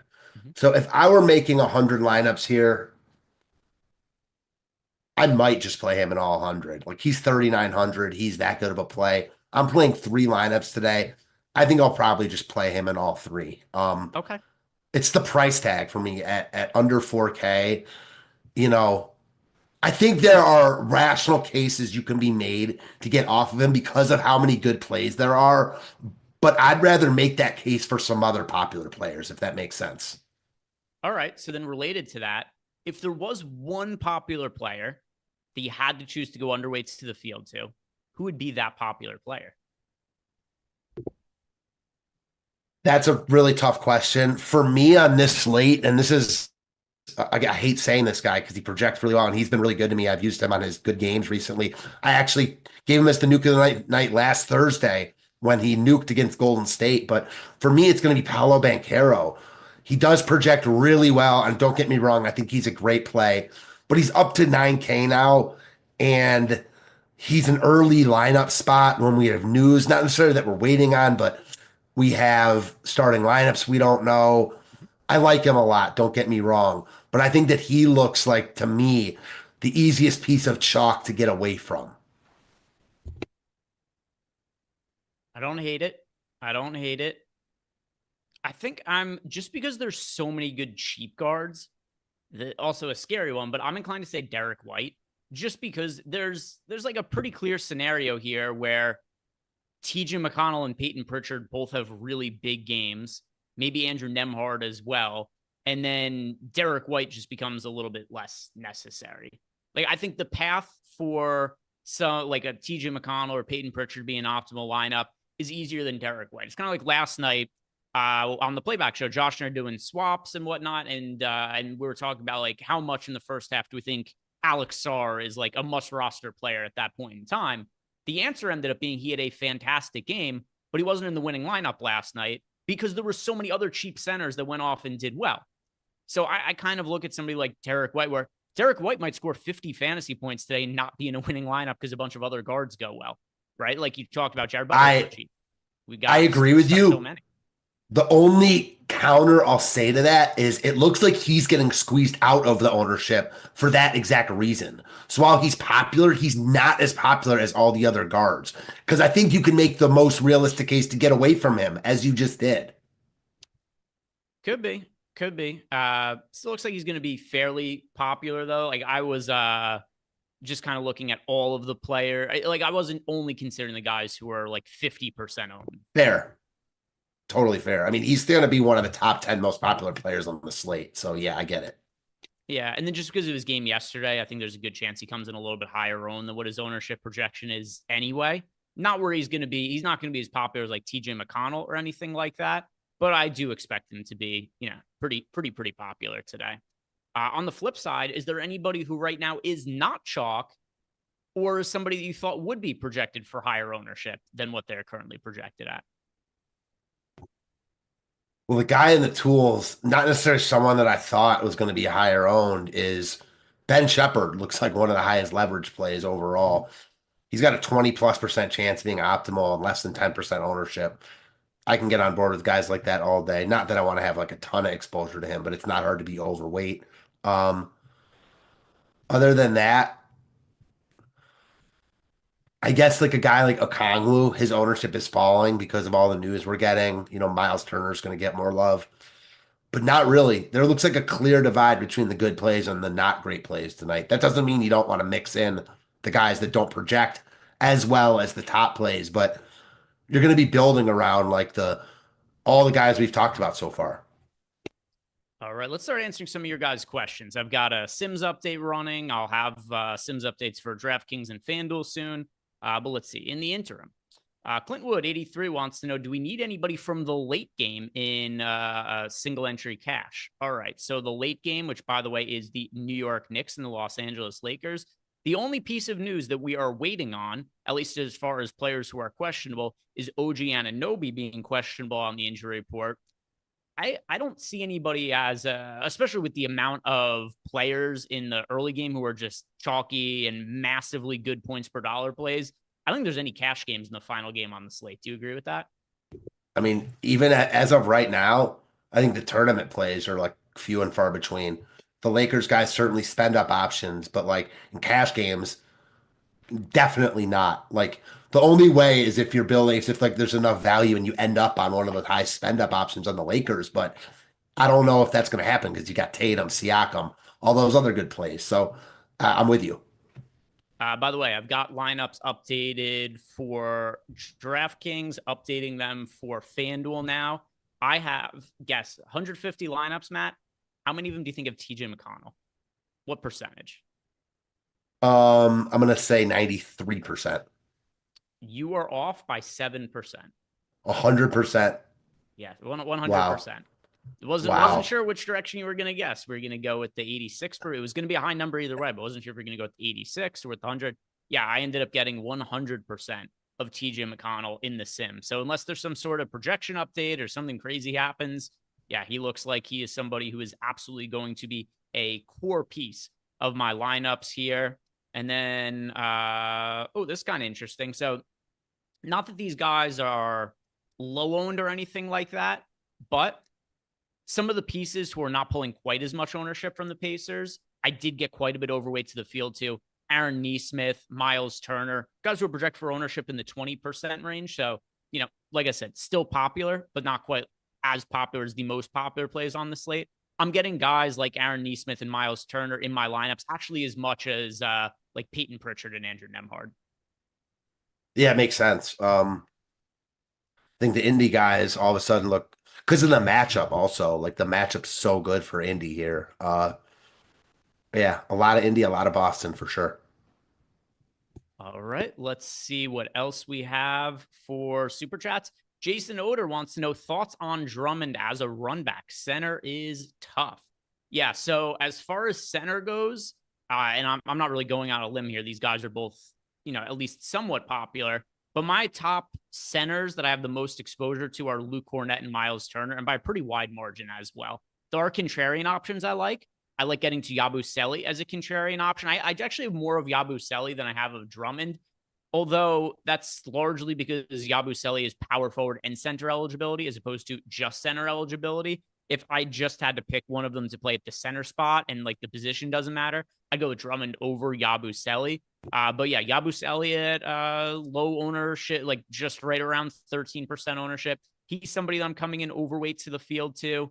I am a little bit overweight to the field on Drummond as well. You mentioned Okongwu. He's somebody that I'm getting overweight to. Wendell Carter Jr. is another one. Good matchup for him against the Bulls. And there's also no John Isaac for the Orlando Magic today.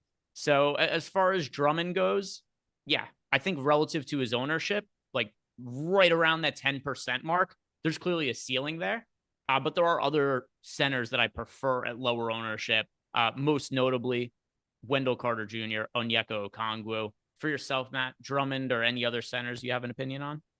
I wouldn't take him out of the pool if I were playing 150, but in my three lineups, I will not play Drummond. Like, I much prefer the Cornets, Miles Turners of the world, and Okongwu even. So not for me, but certainly the upside's always there with him. We just saw it recently. All right. The next question that we have here, it is from D Buff. Daniel Buffington wants to know for DraftKings, Karl Anthony Towns and Onyeka Okongwu or Luka Doncic and Andre Drummond. And then he says, good luck.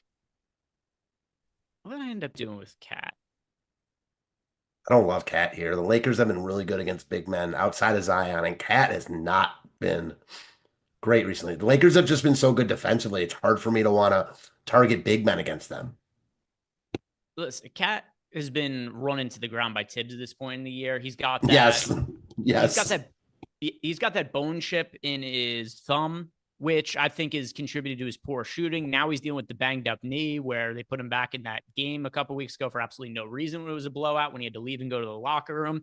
I just don't think he's fully healthy. And despite not being fully healthy, Tibbs is running him out there to play infinity minutes every single day. So there's always going to be an upside in Cat, but there's other pay up options I prefer to get to. So in these combinations that you laid out here, Debuff, I like the Luka and Drummond side better.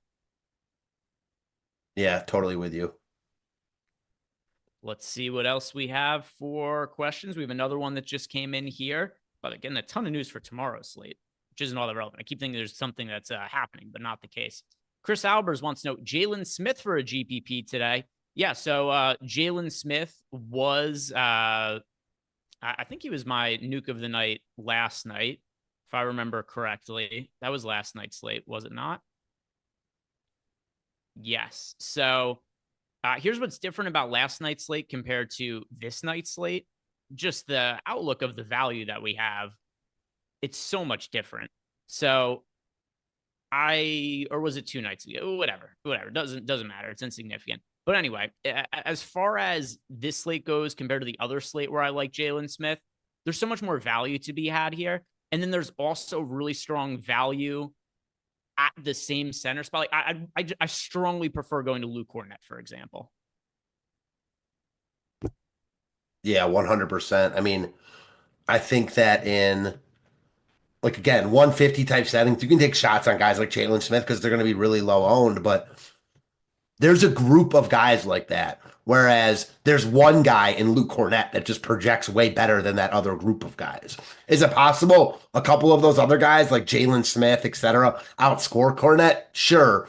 But none of them look nearly as good on paper as he does right now. So I'm with you. Like, it's hard to say that, Jalen Smith is the good pivot or over Cornett. Like, I just don't see it. Boy, if you're ready for nonsense tomorrow, the Thunder just ruled out their entire team for rest for tomorrow's slate. Like SGA's out, Jalen Williams is out, Hartenstein's out. I think I saw Chet was ruled. Chet's questionable; he'll get ruled out. Lou Dort ruled out, so that'll be tomorrow's issue. But already that is something that is starting to look interesting for that slate. Let's see what else we have for questions. Austin Tilley. Austin says, does Philly get squeezed here now that we have Indiana value? Seems like a good run back with Boston ownership. Yeah, I did notice looking at my lineups. Like I mentioned, Yabusele, I like him as a contrarian option at power forward. I don't have a ton of Philly exposure going up against Boston here, though, Matt. Yeah, I mean, they don't look that good anymore. Like, first off, they have bodies, even though a bunch of their guys are out. They still have got bodies to mix in. So while Butler still looks okay, Lonnie Walker looks okay, the expensive guys look okay, but they don't look as good as the Boston or Indiana guys, like not even close. So it's just a casualty of the slate. Yeah. And you don't, I understand why because there are times it's definitely beneficial to have some runbacks. I don't go out of my way to try to force it into NBA lineups, especially when you consider the amount of value there is on the slate. Like, let's say, for instance, you roster Andre Drummond. Got a great game. That's a great game. Goes out and scores, 35 fantasy points. But like Luke Cornett, he's cheaper and projects better. You could have, for instance, somebody like Jared Butler. You go play Jared Butler because you feel like you need a run back for Boston. All right, but what happens if TJ McConnell, Peyton Pritchard, they both have good games? Like, there's still a place for some of these guys in lineups, but I don't find them as appealing now that we have all this other news. I think that running it back in the NBA in general is a mistake. Contextually, it can make sense. Sure, you get games that go to overtime that just go way over the total. But if you're giving up projection from other spots just because you need the run back, I think that's silly. Like, Philly looks okay in their own right. I wouldn't play anyone on Philly because of Boston, because if you're playing Philly guys, you're not playing like indie guys or whoever it might be. So I'm with you there too. Like, I just think you shouldn't look at it that way, especially on a slate like this. Yeah, by the way, we just had a projections update. And one thing I noticed that obviously doesn't take him out of play or anything like that, but TJ McConnell, his projection went from, 33.2 fantasy points down to about 30. So we took 3 fantasy points away from him. Still top value play on the slate. But the fallout of that is he might end up in the same amount of lineups you guessed before, Matt. Instead of having 100%, I might be at the 93% mark you did before. So that I might not have 100% of TJ McConnell in light of that update, but going to rerun stuff with the new projections update. Clearly, he's still going to be in a lot of lineups, but might be in less than 100% for me. I wouldn't hate it if he's in 100%, but if he's in, 90% or something as a result of this, certainly could be a possibility. We've got Joseph Gutierrez wants to know thoughts on Zach Collins for FanDuel. All right, let me see. What did I get to Zach Collins? I've got FanDuel lineups updated for the, okay. Basically getting no exposure to Zach Collins over on FanDuel. He does have the power forward center eligibility. I know he's been crushing it as of late. His price tag's come way up though, Matt. He's at $6,700. Like what? Zach Collins is going to be $8,000 in 2 weeks or something like that. I very highly doubt it. I think he's reached a ceiling price point, and this is a brutally tough matchup in a pace down spot against the Orlando Magic as well, especially for people playing one lineup. Zach Collins just wouldn't be one of those guys. He just wouldn't be a guy I'd put into a single entry lineup. If I were playing single entry, I would cross off Chicago. Like I don't think there's anyone from Chicago that's playable in that type of setting.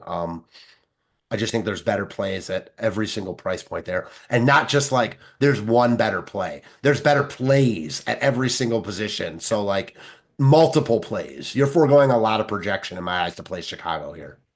Yeah. And also, don't forget, always want to remind you guys, playback. I'm going to be in there with Ben Raza in 19 minutes. We'll be sweating out the slate. Ben will have, who the hell knows what Ben will be betting on, like African Sea League soccer, is probably betting on water polo or other, who knows?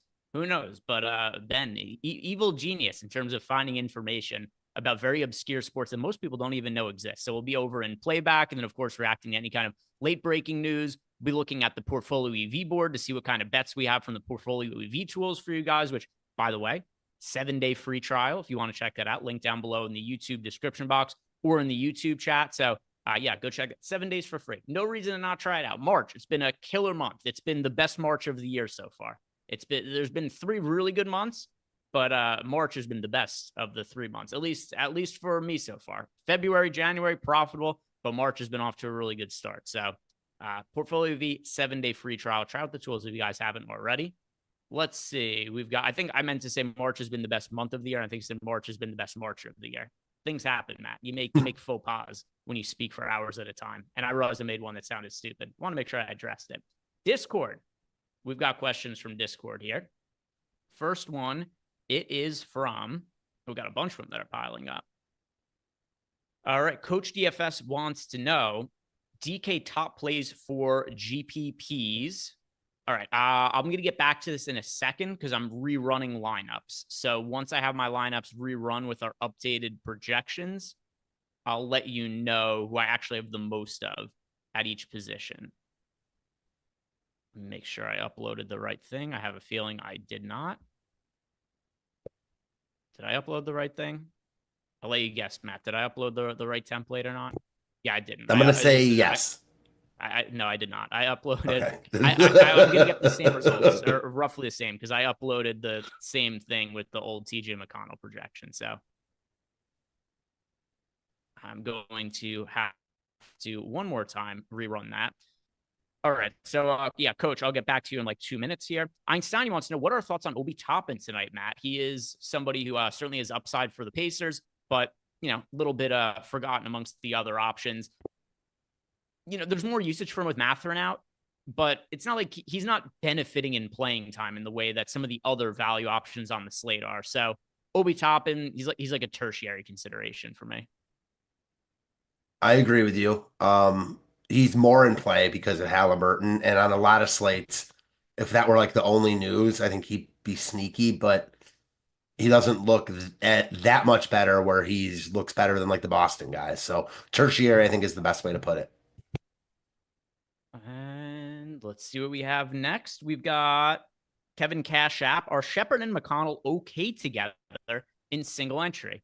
Yeah, so there's definitely a little bit of a negative correlation with their playing time.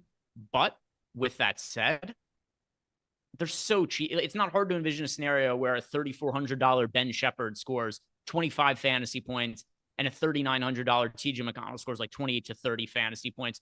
They're so cheap that there's plenty of room for both of them to have a good fantasy game, even in not obscene minutes or anything like that. I don't have any issue with Shepard and McConnell in a lineup together. Do you, Matt?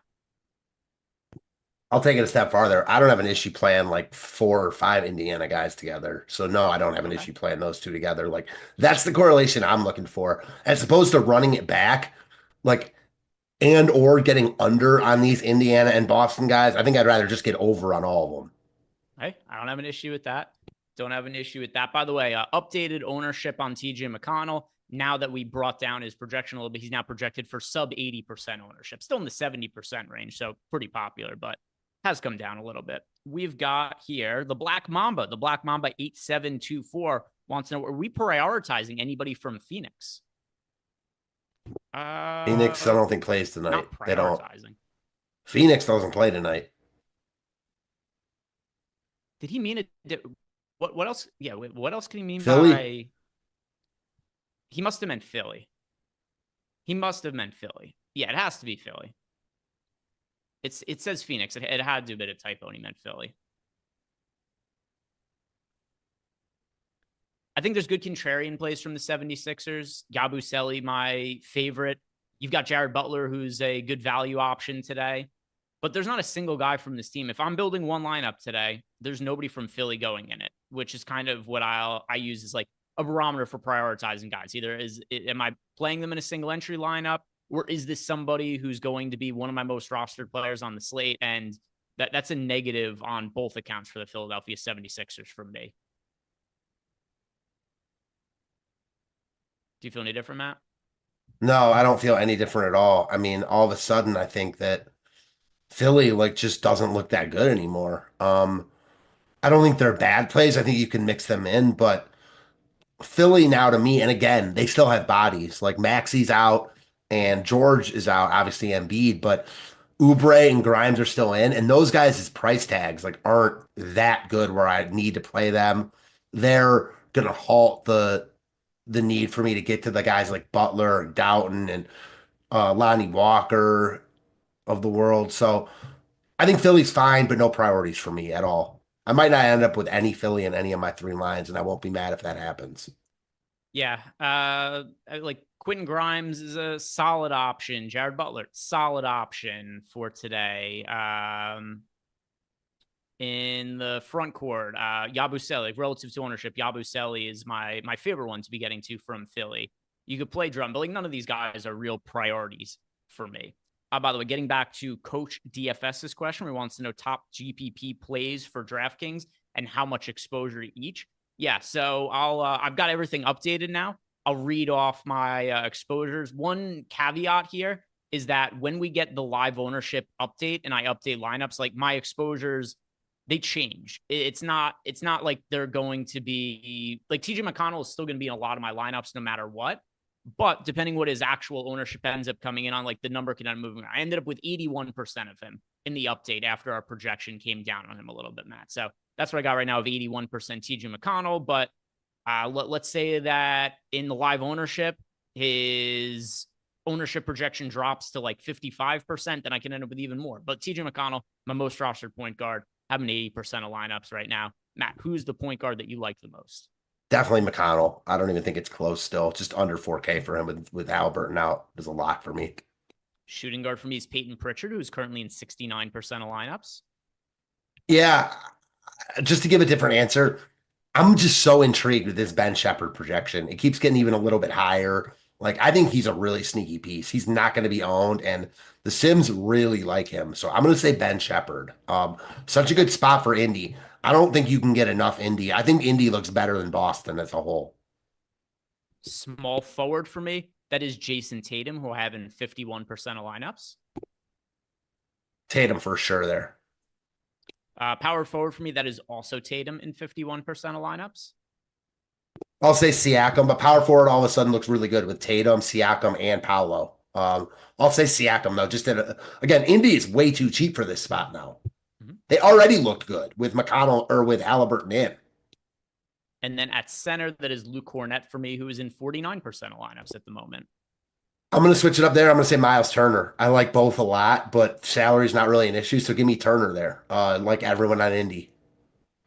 One other question that I have for you here, because I haven't seen it yet, but I'm sure it's something that either we're about to get asked or it's just something that's on a lot of people's minds. For the first game on the slate, who are the guys that people should really strongly be considering, or should they be leaving a little bit more flexibility in their lineups to best prepare for whatever the hell these starting lineups end up being?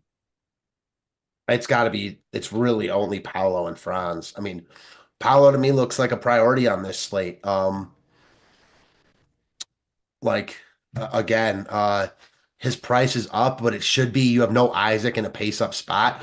I think there are ways to get away from him, as I talked about early, but he still looks like one of the better plays on the slate. And then Franz, kind of the same thing. You don't feel as good about him, but the ownership isn't as high and he's a little bit cheaper.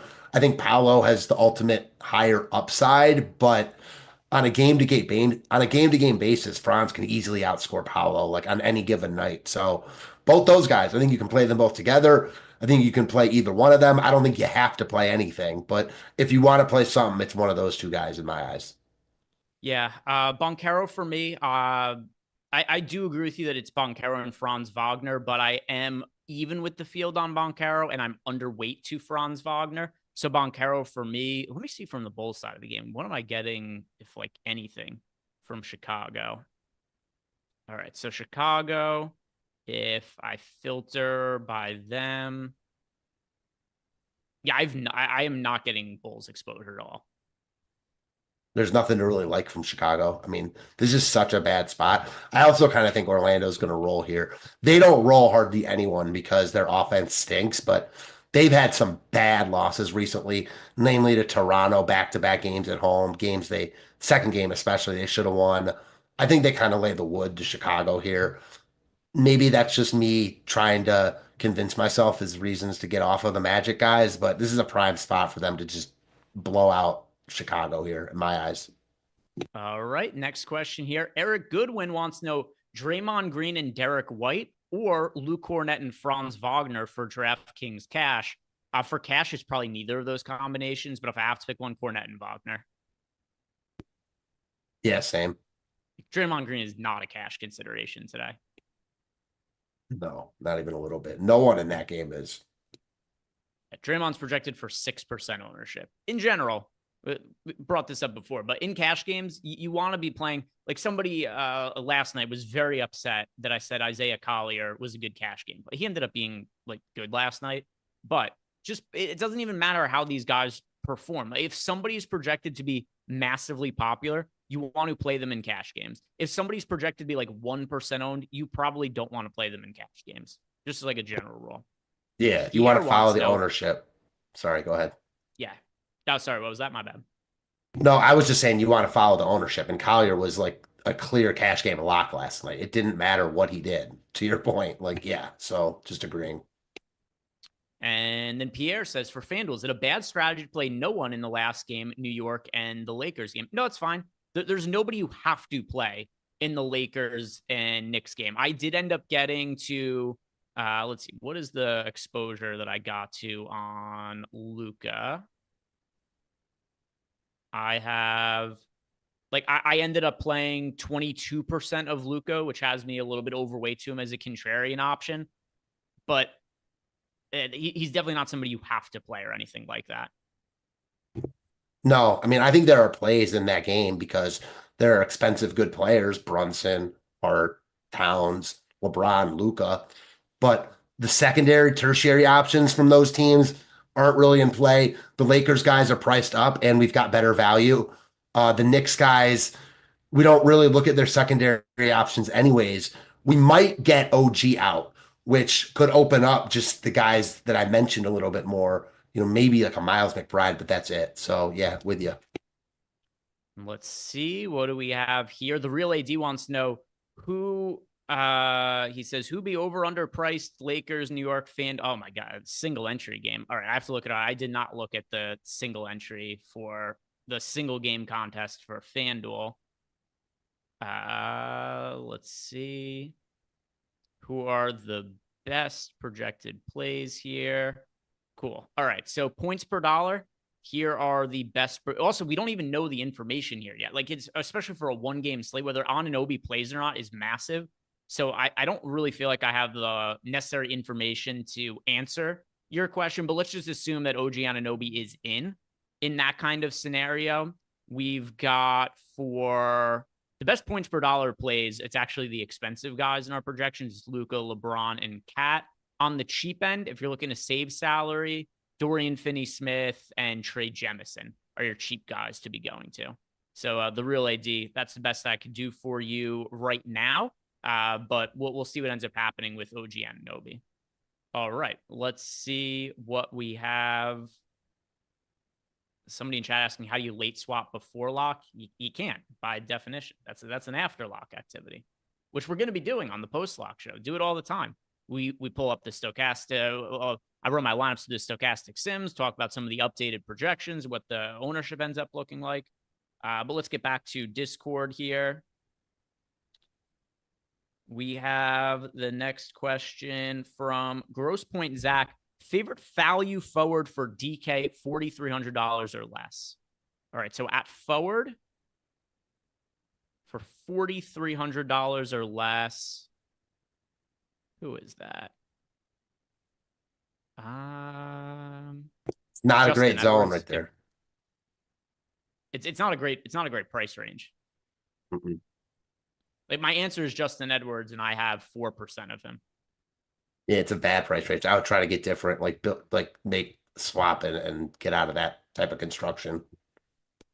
We got a question here from the Black Mamba. The Black Mamba 8724. Are we going back to Talen Horton-Tucker? I don't have a single lineup with Talen Horton-Tucker today. Awful matchup. Guys back for Chicago. No thanks. Yeah. Yep. You know what's funny? On a lot of starting lineups. I know that we have gotten most of the injury news, right? We've got the only player who's questionable right now is OG Anunoby, but we are still waiting on starting lineups for the 76ers. That could go in a number of different directions. The Celtics lineup, that could go in a number of different directions. The Pacers lineup, that could go in a number of different directions. So check out the post-lock show because it's definitely going to be stuff that comes out while we're over there. Next question. JT Mack wants to know, who are the cash game locks?